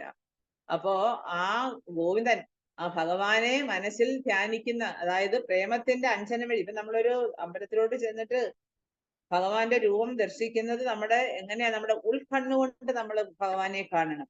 അല്ല നമ്മുടെ പുറമേയുള്ള കണ്ണുകൾ കൊണ്ടൊന്നും കാണാനുള്ള യോഗ്യത, നമ്മുടെ ഇന്ദ്രിയങ്ങളെല്ലാം അപൂർണങ്ങളാണ്. അപ്പൊ നമുക്ക് ഒരു വിഗ്രഹം കാണുന്ന പ്രതീതി ആൾക്കാർക്ക് തോന്നത്തുള്ളൂ. മനസ്സിലായി? ഇപ്പം ഈ സേഠ്ജി തന്നെ, അദ്ദേഹം ഭയങ്കര എന്താ പറയാ വലിയ ആളാണ്. പക്ഷെ എന്താണ്, അദ്ദേഹം ഭഗവാനെ കാണുമല്ല. അദ്ദേഹം വന്നിട്ട് അദ്ദേഹത്തിന്റെ പ്രൗഢി ഭഗവാന്റെ മുന്നിൽ കാണിക്കുക, അല്ലെങ്കിൽ എന്തെങ്കിലുമൊക്കെ ആവശ്യങ്ങളൊക്കെ പറയുക. അപ്പൊ അതല്ല യഥാർത്ഥത്തിൽ ഭക്തി എന്ന് പറയുന്നത്. ഭക്തി എന്ന് പറയുന്ന ഒരു എക്സ്ചേഞ്ച് ആണ്, ഒരു വിനിമയമാണ് ഭക്തി. എന്താണ്? നമ്മള് സ്നേഹം ഭഗവാന് നൽകുമ്പോഴാ ആ ഭാവത്തെ ഭഗവാൻ ഗ്രഹിച്ചിട്ട് ഭഗവാന്റെ കാരുണ്യമാകുന്ന പ്രേമാമൃതം നമ്മളിലേക്ക് ചൊരിയും. അതാണ് ഭക്തി എന്ന് പറയുന്നത്. അങ്ങനെയാണ് സാധാരണ ഗതിയിൽ എല്ലാവർക്കും ഭക്തി വർദ്ധിച്ചു വരുന്നത്. അതേ വാക്കുകളാണ് ശ്രീ ചൈതന്യ മഹാപ്രഭു എഴുതിയിരിക്കുന്നത്. ആനന്ദാംബുധി വർദ്ധനം പ്രതിപദം. അതായത് നമ്മൾ ഹരിനാമം ജപിക്കുമ്പോൾ ഭഗവാന്റെ തിരുനാമം ശ്രദ്ധയോടെ ഭക്തിയോടെ ആത്മാർത്ഥമായിട്ട് നാം ജപിക്കുമ്പോഴാ നമുക്ക് ആ ഭാവം ഉണ്ടാകും, ഭാവരസം. അത് ഭഗവാൻ സ്വീകരിക്കും. അപ്പൊ നമ്മളൊരു അമ്പലത്തിൽ ചെല്ലുമ്പോഴാ അതാണ് നമ്മുടെ വാക്കുകള്, നമ്മുടെ മനസ്സ്, നമ്മുടെ കർമ്മങ്ങള്, നമ്മുടെ ശരീരം, ഇതെല്ലാം ഭഗവാൻ അർപ്പിക്കണം. അതുകൊണ്ടാണ് ഭക്തി വിനോദ ഠാക്കുറ അദ്ദേഹം തൻ്റെ ഓരോ വൈഷ്ണവ ഗീതികളിലും അദ്ദേഹം എഴുതിയിരിക്കുന്നുണ്ട്. അതായത് ഭഗവാനെ, എൻ്റെ കുടുംബം, എൻ്റെ ഗ്രഹം, എനിക്ക് എന്റെ സമ്പത്ത്, എന്റെ സ്വത്ത് എന്തെല്ലാം ഉണ്ടോ ഇതെല്ലാം ഞാൻ അങ്ങയുടെ പാദങ്ങളിൽ സമർപ്പിച്ചിരിക്കുകയാണ്. അപ്പൊ അതാണ് ഭഗവാന്റെ ആനന്ദം എന്ന് പറയുന്നത്. അതായത് അപ്പൊ ഒരാള് നമ്മൾ ഭഗവാന്റെ അടുത്ത് ചെല്ലുമ്പോഴാ അത് പറയാൻ കാരണം, ഈ സ്റ്റോറി പറയാൻ തന്നെ കാരണം ഇതാണ്. അപ്പം ഈ അന്ധനെ കണ്ടു കഴിഞ്ഞപ്പോഴ അദ്ദേഹം പറഞ്ഞ എന്താണ്, യഥാർത്ഥത്തിൽ ഞാനാണ് അന്ധൻ. ഞാന് ഇവിടെ വരുന്നത് ഭഗവാനെ ഒന്നും എനിക്ക് എന്റെ മനസ്സിൽ തട്ടുന്നേ ഇല്ല. അദ്ദേഹം വന്ന് പ്രൗഢിയോടുകൂടി വന്ന് ഭഗവാന്റെ മുന്നിൽ വന്ന് നിന്നിട്ട് പോകും. എല്ലാവരും എന്നെ ശ്രദ്ധിക്കുന്നുണ്ടാവും, ഞാൻ വലിയ ആളാണ്, ഞാൻ എന്ന ഭാവത്തിലാവാം ഒരിക്കൽ വരുന്നത്. അപ്പൊ ഇതൊക്കെ ഭഗവാൻ ഇതൊക്കെ എന്നും കണ്ടോണ്ടിരിക്കുകയാണ്. അന്ധൻ വരുമ്പം അവന്റെ മനോഭാവം എന്താണ്, പ്രൗഢിയോടുകൂടി അന്ധൻ അല്ലാത്ത ഒരാള് വരുമ്പം അവന്റെ മനോഭാവം എന്താണ്, അവന്റെ ഉള്ളിലെ വികാരം എന്താണ്, ഇതൊക്കെ ഭഗവാന് മനസ്സിലാക്കാൻ പറ്റും. അപ്പൊ അതുകൊണ്ടാണ് ഈ ഗോപികമാര് ഭഗവാനെ ദർശിക്കുമ്പം അവർക്ക് വളരെ വളരെ വളരെ വളരെ സന്തോഷം തോന്നും. അതേപോലെ അന്ധന അവിടെ ചെന്ന് ഭഗവാനെ കാണുമ്പോഴ് അവന് കാണാൻ പറ്റിയില്ലെങ്കിലും അദ്ദേഹം തന്റെ ഉൾക്കണ്ണുകൊണ്ട്, പ്രേമത്തിന്റെ അഞ്ജനമെഴുതിയ കണ്ണുകൾ കൊണ്ട്, ആ ഉൾക്കണ്ണുകൊണ്ട് ഭഗവാനെ ദർശിക്കുകയും ആ അമൃതം നുകരുകയും ചെയ്യും. അവിടുന്ന് അദ്ദേഹം ആഗ്രഹിക്കുന്നതിലുപരി മറ്റു ഭക്തന്മാരുടെ അനുഗ്രഹവും അവരുടെ എന്താ പറയാ കെയറിങ്ങും എല്ലാം കിട്ടുകയുണ്ടായിരുന്നു. അപ്പൊ അതുകൊണ്ടാണ് അതേപോലെ പറയുകയാണ്. അപ്പം അവരുടെ ഈ ഗോപികമാര് ഭഗവാനെ ദർശിക്കുമ്പോ അവർക്ക് സന്തോഷം കിട്ടുമ്പോഴാ അവരെന്താണ് ചിന്തിക്കുന്നത്. അപ്പൊ ആ ചിന്തകള് പോലും, ഭഗവാനെ കുറിച്ചുള്ള ചിന്തകള്, അതാണ് നമ്മുടെ സ്മരണ വളരെ ഇമ്പോർട്ടന്റ് ആണ്. ഭഗവാന്റെ ഭഗവാനെ കുറിച്ചുള്ള സ്മരണ അവരുടെ മുഖങ്ങളുടെയും ശരീരങ്ങളുടെയും പൂർണ്ണതയും സൗന്ദര്യവും വർദ്ധിപ്പിക്കുന്നു. അപ്പൊ ഭഗവാനെ കുറിച്ചുള്ള ചിന്തകള് നമ്മുടെ ശരീരത്തെ ബാധിക്കും. അതാണ് നമ്മൾ മനസ്സിലാക്കേണ്ടത്. ഭഗവാന്റെ ചിലർ പറയും അമ്പലത്തിൽ പോയി നേരെ നിൽക്കരുത്, സൈഡിൽ നിന്ന് വേണം ജപിക്കാൻ, അന്നേരം നമുക്ക് ഭഗവാന്റെ ചൈതന്യം നമുക്ക് കിട്ടും, നമ്മൾ കണ്ണടച്ച് പ്രാർത്ഥിക്കണം, കുറച്ചു നേരം അവിടെ ഇരിക്കണം. അങ്ങനെ പലരും പല വിധത്തിലൊക്കെ അമ്പലത്തിൽ പോകുന്നവരോട് പറയാറുണ്ട്. നമ്മൾ ഭഗവാന്റെ ദർശനം ഭക്തിയോടെ, ശ്രദ്ധയോടെ, പ്രേമത്തോടു കൂടി ആ ദർശനം കിട്ടിക്കഴിയുമ്പോഴാ എന്താണ് ആ ശരീരത്തിന്റെ പൂർണ്ണതയും സൗന്ദര്യവും വർദ്ധിപ്പിക്കുന്നു എന്നാണ്. അത്രമാത്രം എന്താ പറയാ ഭക്തിയുടെ ആ ഒരു പരിപൂർണതയിലാണ് ഭക്തന്മാര് നിൽക്കുന്നത്, വിശേഷിച്ച് ഗോപികമാര്. അപ്പൊ അപ്പോഴത്തേക്ക് ഭഗവാനെ കുറിച്ചുള്ള ചിന്തകൾ പോലും അവരുടെ ശരീരത്തിന് മാറ്റങ്ങൾ വരുത്തുന്നു എന്നാണ്. അപ്പൊ ശരീരങ്ങൾക്ക് പൂർണ്ണത സംഭവിക്കുന്നു, അതുപോലെ സൗന്ദര്യം വർദ്ധിപ്പിക്കുന്നു. അത് കൂടുതൽ കൂടുതൽ ഇഷ്ടമാണ് ഭഗവാന്, അല്ലെ? അവരുടെ സൗന്ദര്യം ആസ്വദിക്കുന്നു ഭഗവാൻ. അതുപോലെ അവരോട് നർമ്മ സംഭാഷണങ്ങൾ നടത്തും, അതുപോലെ അവരുടെ സൗന്ദര്യത്തെ ആസ്വദിക്കും. അവരുമായിട്ട് ഭഗവാൻ എന്താണ് സല്ലാപങ്ങളിൽ ഏർപ്പെടാറുണ്ട്. അപ്പൊ ഇതൊക്കെ അവർക്ക് കൂടുതൽ കൂടുതൽ സന്തോഷവും ആനന്ദവും പകരുന്നതാണ്. ശ്ലോകം 192. ഗോപി ശോഭ ദേഹി കൃഷ്ണേരശോഭ വാടേയത, കൃഷ്ണ ശോഭ ദേഹി ഗോപീര ശോഭ വാടേ തത്ത. ഗോപികമാരുടെ സൗന്ദര്യം കാണുമ്പോൾ കൃഷ്ണന്റെ സൗന്ദര്യം വർദ്ധിക്കുന്നു. എത്രമാത്രം മനോഹരമാണെന്ന് ആലോചിച്ച്. ഇപ്പൊ കൃഷ്ണൻ ആ ഗോപികമാരെ എത്രമാത്രം സ്നേഹിക്കുന്നു എന്ന് നമുക്ക് മനസ്സിലാക്കാൻ പറ്റും. ഗോപികമാരുടെ സൗന്ദര്യം കാണുമ്പോൾ തന്നെ കൃഷ്ണന്റെ സൗന്ദര്യം വർദ്ധിക്കുകയാണ്. അപ്പം ഗോപികമാര് ശ്രീകൃഷ്ണ ഭഗവാന്റെ സൗന്ദര്യം കാണും തോറും അവരുടെ നിജ സൗന്ദര്യവും മേൽക്കുമേൽ വർദ്ധിക്കുന്നു. അത് പരസ്പര പൂരകങ്ങളാണ് ഭക്തനും ഭഗവാനും.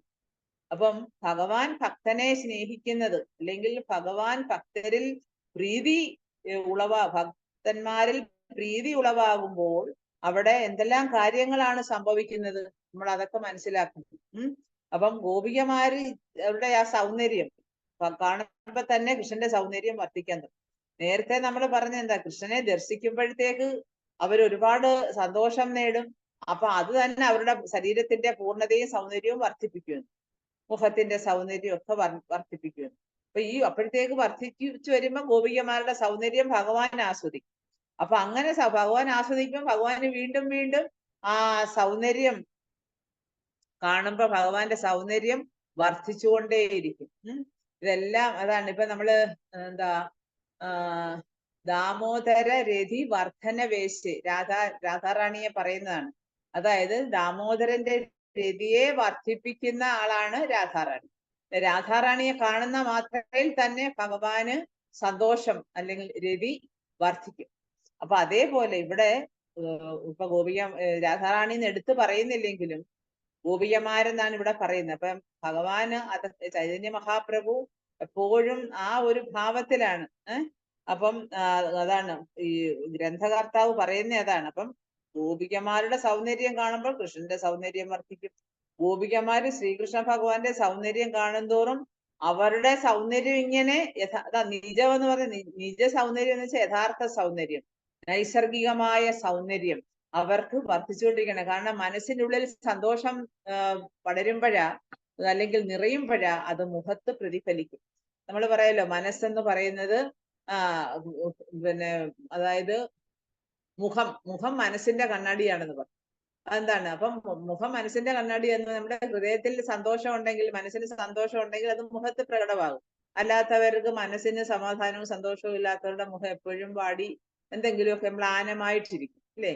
അപ്പൊ എന്ന് പറയുന്ന പോലെ ഭഗവാന്റെ സൗന്ദര്യം അങ്ങോട്ട് കാണുമ്പോഴത്തേക്ക് അവരുടെ യഥാർത്ഥ സൗന്ദര്യം അടിക്കടി വർദ്ധിച്ചുകൊണ്ടിരിക്കും. അതാണ് പറയുന്നത്. ഏയി മത പരസ്പര പടേ ഗുഹ കൂടാഭൂടി പരസ്പര ബാഠേ കേഹ മുഖനാകി മൂടി. ഈ വിധത്തിൽ ആരും തോൽവി ഏറ്റുവാങ്ങാൻ തയ്യാറാകാത്ത വിധം തമ്മിൽ മത്സരം നടക്കുകയാണ്. മനസ്സിലായോ? അപ്പൊ ഗോപികമാരുടെ ഭഗവാനെ കാണുമ്പോൾ ഗോപികമാരുടെ ശരീരത്തിന്റെ സൗന്ദര്യം കൂടും. അപ്പം ഗോപികമാരുടെ സൗന്ദര്യം കാണുമ്പോൾ കൃഷ്ണന്റെ സൗന്ദര്യം വർദ്ധിക്കും. ഗോപികമാര് കൃഷ്ണപ്പന്റെ സൗന്ദര്യം കാണുമ്പം അവരുടെ സൗന്ദര്യം പിന്നെയും വീണ്ടും വീണ്ടും വർദ്ധിച്ചുകൊണ്ടിരിക്കും. അപ്പൊ ഇങ്ങനെ മത്സരം പോലെയാണ്. മനസ്സിലായോ? മത്സരം പോലെയാണ്. അപ്പോഴത്തേക്ക് അവിടെ ആരും തോൽവി ഏറ്റെടുക്കാൻ തയ്യാറാകത്തില്ല. അവര് തമ്മിൽ ഇങ്ങനെ മത്സരം നടക്കുകയാണ്. ഭഗവാന് ഗോപികമാരെ കാണുമ്പോൾ ഭയങ്കര സന്തോഷം. ഗോപികമാര് ഭഗവാനെ കാണുമ്പോഴത്തേക്ക് അവരുടെ ശരീരത്തിന്റെയും മനസ്സിന്റെയും ഒക്കെ സൗന്ദര്യം വർദ്ധിക്കും. അപ്പൊ ആനന്ദാംബുതി വർദ്ധനം പ്രതിപദം പൂർണ്ണാമൃത സ്വാദനം. അപ്പൊ അവര് ആ പൂർണ്ണമായ അമൃതമാണ് ആസ്വദിക്കുന്നത്. യഥാർത്ഥത്തിൽ ഈ ഹരേ കൃഷ്ണ മഹാമന്ത്രം, കലിയുഗത്തിലേക്കുള്ള ഈ ഹരേ കൃഷ്ണ മഹാമന്ത്രം ജപിച്ച് ഈ പറഞ്ഞിട്ടുള്ള ഗോപികമാരും ഭഗവാനും തമ്മിലുള്ള ആ ഒരു പ്രേമ സല്ലാപത്തിന്റെ ആ ഭാവം ഏവർക്കും നേടാൻ പറ്റുന്നതാണ്.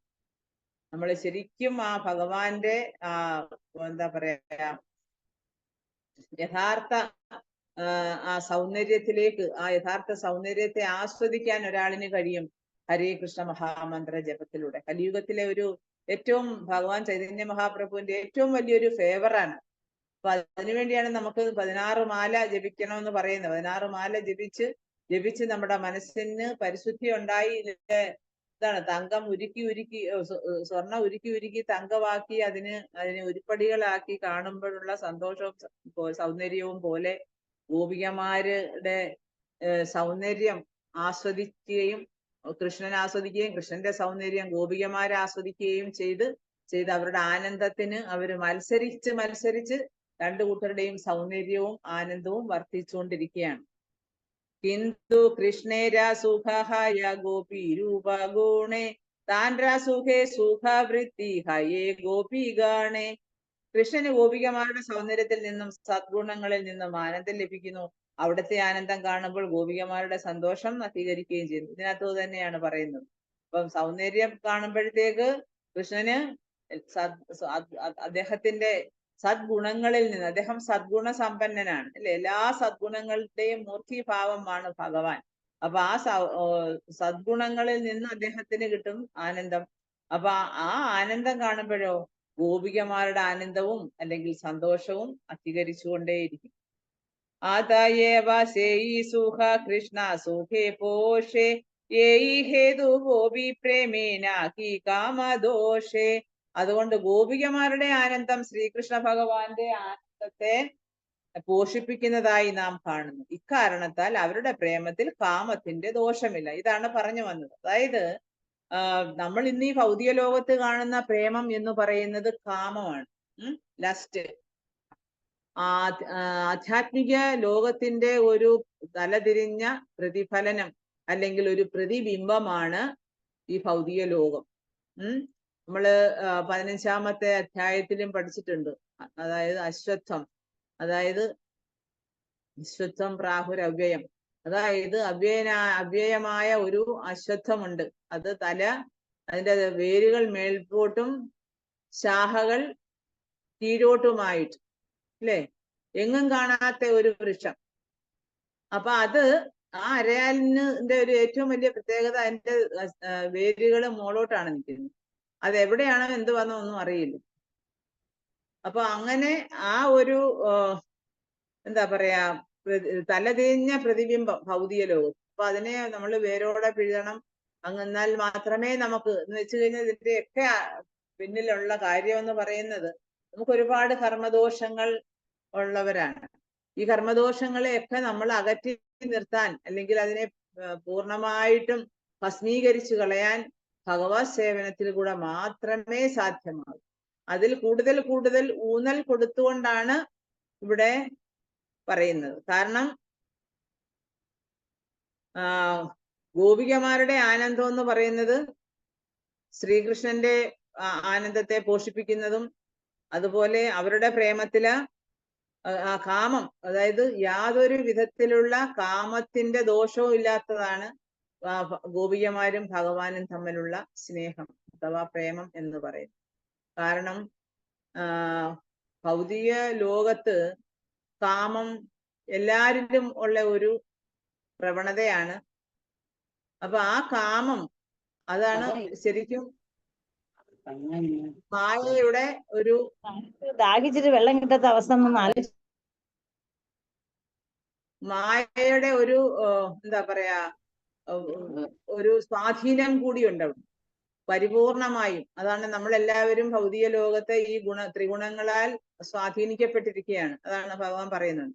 അപ്പം ഈ സുന്ദരികളായിട്ടുള്ള ഗോപികമാരെ കാണുമ്പോഴത്തേക്ക് കൃഷ്ണൻ എന്ത് ചെയ്യും? ഭയങ്കര ഉല്ലാസഭരിതനാകും. അപ്പം അവരുമായിട്ട് ഗോപികമാരുമായിട്ട് അസോസിയേറ്റ് ചെയ്യുമ്പോഴ് ഈ ഭഗവാൻ ആസ്വദിക്കുന്ന, അല്ലെങ്കിൽ ഭഗവാനിലുള്ള ഈ ഉല്ലാസം, അല്ലെങ്കിൽ ആനന്ദം, സന്തോഷം, അത് ഗോപികമാരിലേക്ക് പകരും. അപ്പൊ അങ്ങനെ അവർക്ക് ഭഗവാനിൽ നിന്ന് ആ സൗന്ദര്യത്തിന്റെ അല്ലെങ്കിൽ പിന്നെ ആനന്ദം കിട്ടുമ്പോഴാ അവരുടെ മുഖങ്ങളും ശരീരങ്ങളും ഒക്കെ വളരെ താമരമൊട്ട് പോലെ വിടരുമെന്നാണ് പറയുന്നത്. മനസ്സിലായോ? അപ്പൊ താമര കൂമ്പി നിൽക്കും സൂര്യൻ രാത്രിയിലൊക്കെ, സൂര്യൻ അസ്തമിക്കുമ്പോൾ. പക്ഷെ സൂര്യൻ അങ്ങോട്ട് ഉദിക്കുമ്പോഴത്തേക്ക്, സൂര്യന്റെ അസോസിയേഷൻ കിട്ടുമ്പോഴത്തേക്ക് താമര വിടരും, അല്ലെ? താമര വിടർന്ന് അത് അതിമനോഹരമായി ശോഭിച്ചിരിക്കും. അപ്പൊ അത് കാണുമ്പം സൂര്യനും ഭയങ്കര സന്തോഷമാണ്. അപ്പൊ അതേപോലെ ഭഗവാൻ ശ്രീകൃഷ്ണൻ ഗോപികമാരുടെ അടുത്ത് എത്തുമ്പോൾ, അല്ലെങ്കിൽ ഗോപികമാരെ കാണുമ്പോഴാ ഭയങ്കര ഉല്ലാസഭരിതനാകും. അപ്പൊ ഇത് ആ ഉല്ലാസം ഭഗവാനിൽ നിന്ന് ഗോപികമാരിലേക്ക് എത്തുമ്പോഴോ, ഇപ്പം സൂര്യഭഗവാന്റെ കിരണങ്ങള് ഏറ്റുവാങ്ങുമ്പോഴാണ് ഈ താമര വിടരുന്നത്. അപ്പൊ അതേപോലെ ഗോപികമാരിലേക്ക് ഭഗവാന്റെ ഈ സന്തോഷം, ആനന്ദം പകരുമ്പോഴാ യൗവനയുക്തരാണ് എല്ലാവരും. അവരുടെ മുഖവും സൗന്ദര്യവും അതായത് ശരീരങ്ങളൊക്കെ വിടർന്നു വരും. എന്ന് വെച്ചാൽ എന്താണ്? താമര വിടരുന്നത് പോലെ അവര് ആസ്വദിക്കും. അപ്പൊ ഗോപികമാരും കൃഷ്ണനും തമ്മിലുള്ള സൗന്ദര്യ സമ്മർദ്ദത്തിന്റെ ഈ മത്സരം അപരിമിതമാം വിധം സൂക്ഷ്മമാണ്.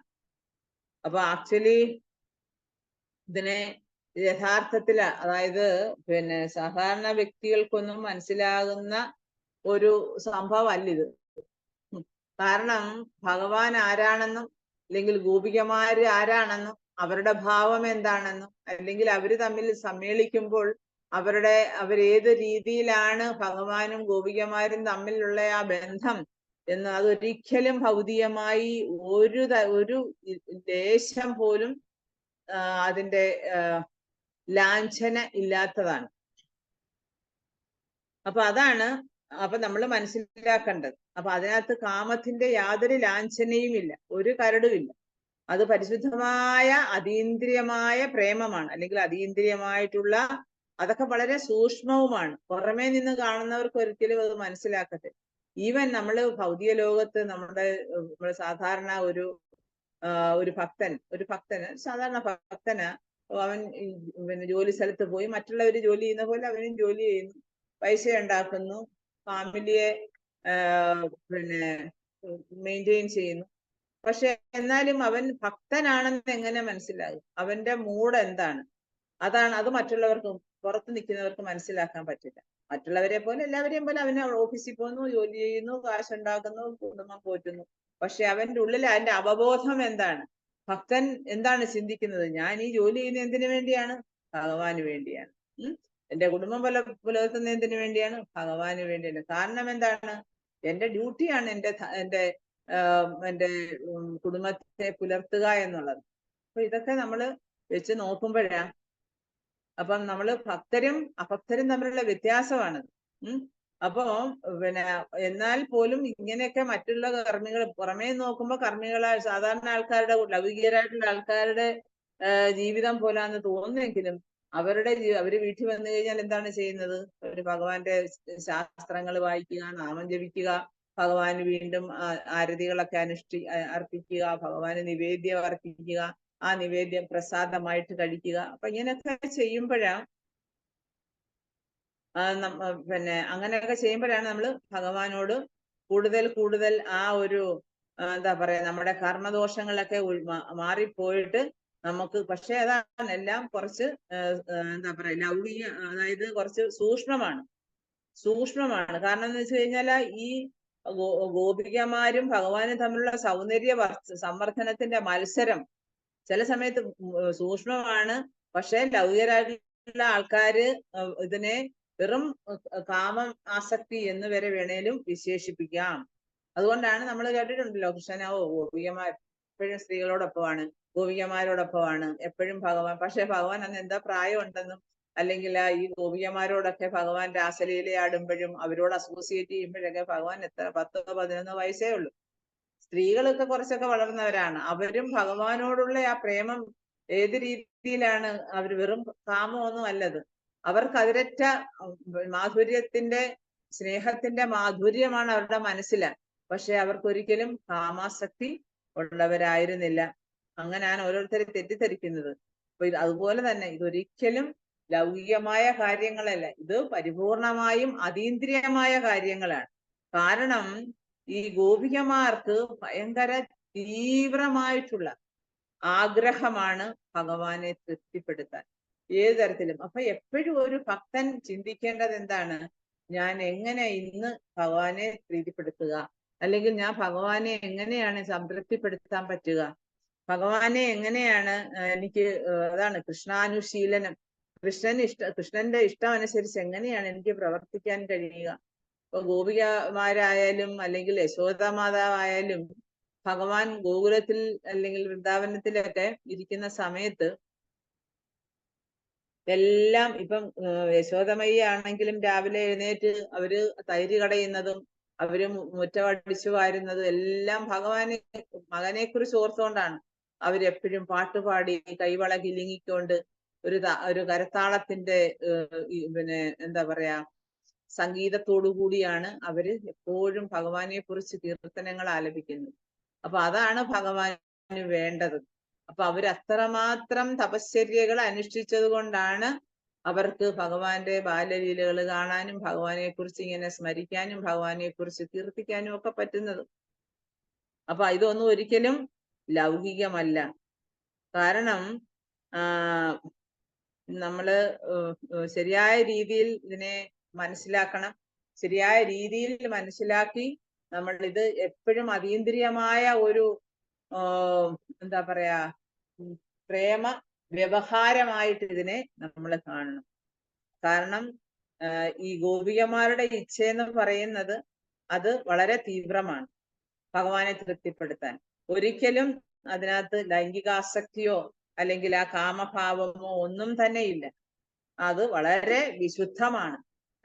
വിശുദ്ധമായ ഭഗവത് പ്രേമമാണ്. സത്വം വിശുദ്ധം വസുദേവ ശബ്ദിതം എന്ന് പറയുന്ന പോലെ വളരെ വിശുദ്ധമായിട്ടുള്ള ഭഗവത് പ്രേമത്താൽ പൂരിതമാണ് ഈ ഗോപികമാർക്ക് ഇച്ഛ, തീവ്രമായ ഇച്ഛ ഭഗവാനെ പ്രീതിപ്പെടുത്താനുള്ള.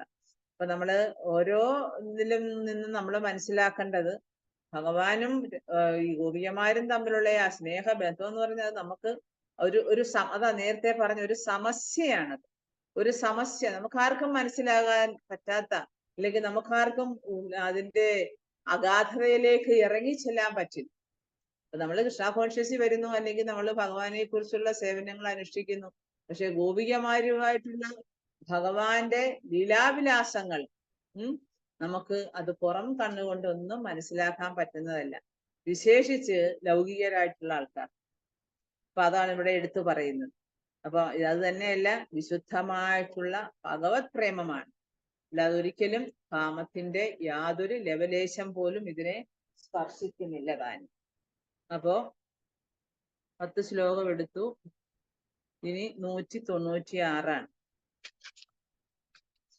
ഹരേ കൃഷ്ണ കൃഷ്ണ കൃഷ്ണ ഹരേ ഹരേ, ഹരേ രാമ ഹരേ രാമ ഹരേ രാമ രാമ രാമ ഹരേ. Thank you mataji. ഹരേ കൃഷ്ണ. ഹരേ കൃഷ്ണ മാതാജി.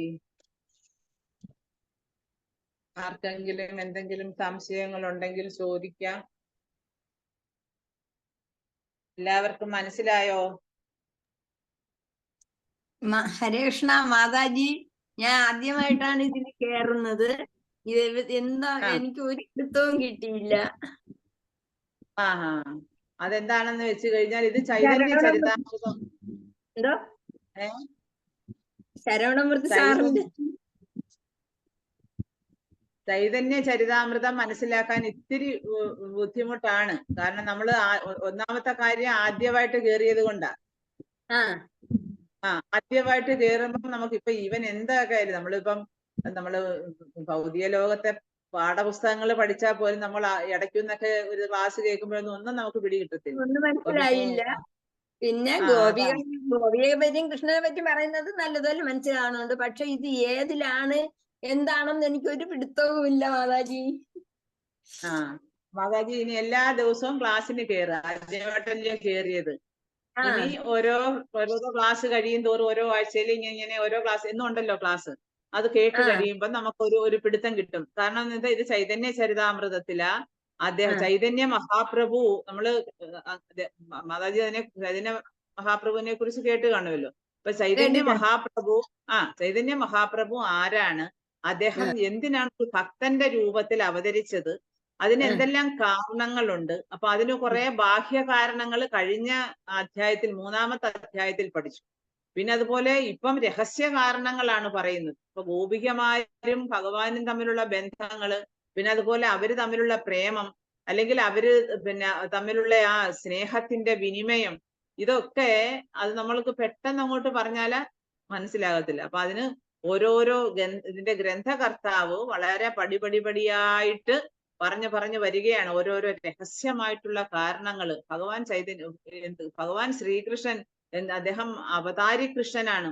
എല്ലാത്തിന്റെയും സർവകാരണത്തിന്റെയും കാരണഭൂതനാണ് ഭഗവാൻ. ആ ഭഗവാൻ എന്താണ്, കലിയുഗത്തിന്റെ പ്രാരംഭ ദശയിൽ, അതായത് 530 വർഷങ്ങൾക്ക് മുൻപ് ഭഗവാൻ ഈ ഭൗതിക ലോകത്ത് അവതരിച്ചു. നമ്മൾ ജനറലി പറയാറുണ്ട് ഭഗവാൻ വന്നത് യുഗധർമ്മം പഠിപ്പിക്കാനാണ്, അതുപോലെ നമ്മളെ ഭൗതിക ലോകത്തുള്ള ബദ്ധരായ ജീവാത്മാക്കളായി നമ്മളെ ഉദ്ധരിക്കാനാണ്. അതൊക്കെ ഉണ്ട് ബാഹ്യമായിട്ട്, പക്ഷെ രഹസ്യമായിട്ട് ഒരുപാട് കാര്യങ്ങളുണ്ട് അതിനകത്ത്. അതുകൊണ്ടാണ് രാധാഭാവത്തിലാണ് ഭഗവാൻ ശ്രീ ചൈതന്യ മഹാപ്രഭു. ഭഗവാൻ ശ്രീകൃഷ്ണൻ തന്നെയാണ്, പക്ഷെ രാധാഭാവത്തിലാണ് ഭഗവാൻ ഭൗതിക ലോകത്ത് വരുന്നത്. പിന്നെ എല്ലാവരെയെ കൊണ്ട് നാമം ജപിക്കുക, എല്ലാവരെയും കലിയുഗത്തിലെ ആൾക്കാരൊക്കെ വളരെ മോശമാണ്. ഇവരെയൊക്കെ ഉദ്ധരിച്ച് ഭഗവാന്റെ സന്നിധിയിലേക്ക് കൊണ്ടുപോകണം. അങ്ങനെ ഒരുപാട് കാരണങ്ങളുണ്ട്. അപ്പൊ നമ്മളിപ്പോ രഹസ്യ കാരണങ്ങളെ കുറിച്ചാണ് ഇവിടെ ചർച്ച ചെയ്തുകൊണ്ടിരിക്കുന്നത്. അപ്പൊ ഗോപികമാരുടെ സ്നേഹം, ഗോപികമാരുടെ ആനന്ദം, ഭഗവാനെ കാണുമ്പോൾ ഗോപികമാർക്കുണ്ടാകുന്ന സ്നേഹം, അവരുടെ ആനന്ദം വർദ്ധിക്കുന്നു, അവരുടെ സൗന്ദര്യം വർദ്ധിക്കുന്നു. അതൊക്കെ അത് വളരെ എന്താ പറയാ ഇന്റേണൽ, അതായത് ആന്തരികമായിട്ടുള്ള ചില കാര്യങ്ങൾ. അതൊക്കെ നമ്മൾ ഇനി കുറെ കഴിയുമ്പോഴൊക്കെ മനസ്സിലാക്കാൻ പറ്റത്തുള്ളൂ കേട്ടോ. മാതാജി ഈ പുസ്തകം എന്റെ ഇല്ലല്ലോ മാതാജി. പുസ്തകം വാങ്ങിക്കാൻ കിട്ടും നമുക്ക്. ഗുരുവായൂർ മാതാജിയുടെ സ്ഥലം എവിടെയാ? കണിയാപുരം.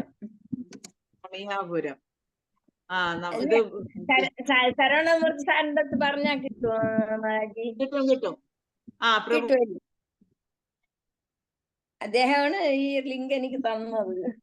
അത് അറേഞ്ച് ചെയ്ത് തരാൻ മതി, ഞാൻ വിളിക്കാം ആദ്യം. ഓക്കേ.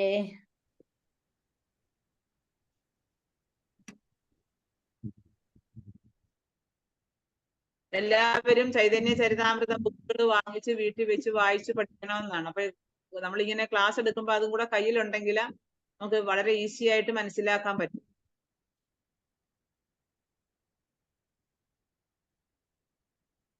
ഹരേ കൃഷ്ണ. അനക്കമില്ലല്ലോ, എന്ത് പറ്റി? ഹരേ കൃഷ്ണ മാതാജി. ഹരേ കൃഷ്ണ മാതാജി, വളരെ നല്ല ക്ലാസ് ആയിരുന്നു മാതാജി. ഹരേ കൃഷ്ണ. ഹരേ കൃഷ്ണ മാതാജി. മാതാജിക്കൊക്കെ ബുക്ക് ഉണ്ടല്ലോ. അതാ അതെ, നമ്മള് ഉണ്ട്. ബുക്ക് വെച്ച് കേൾക്കുമ്പോഴാണ് കുറച്ചുകൂടെ നമുക്ക് മനസ്സിലാക്കാൻ പറ്റുന്നത്. അതെ അതെ മാതാജി. ഹരേ കൃഷ്ണ. ഹരേ കൃഷ്ണ. ഹരേ കൃഷ്ണ മാതാജി. ഹരേ കൃഷ്ണ. അപ്പൊ Close നമുക്ക് ചെയ്യട്ടെ വൈൻഡപ്പ് മാതാജി. ചെയ്യാം. വൈൻഡപ്പ് ഓക്കെ ചെയ്തോളൂ. മാതാജി. വാഞ്ചകൽപതരൂപേക്ഷ കൃപാസിന്ധുഭ്യോ ജപദാനം പാവനേഭ്യോ വൈഷ്ണവേഭ്യോ നമോ നമഃ. വൈഷ്ണവേഭ്യോ നമോ നമഃ. ശ്രീല ഗുരുദേവ് കി ജയ്. ജയ്. പ്രഭുപാദ് കി ജയ്. ശ്രീ ചൈതന്യ ചരിതാമൃതം ഗ്രന്ഥരാജ് കി ജയ്. ഗൗര പ്രേമാനന്ദേ. ഹരി ഹരി. ഹരി ഹരി ഹരേ ബോൾ. Thank you.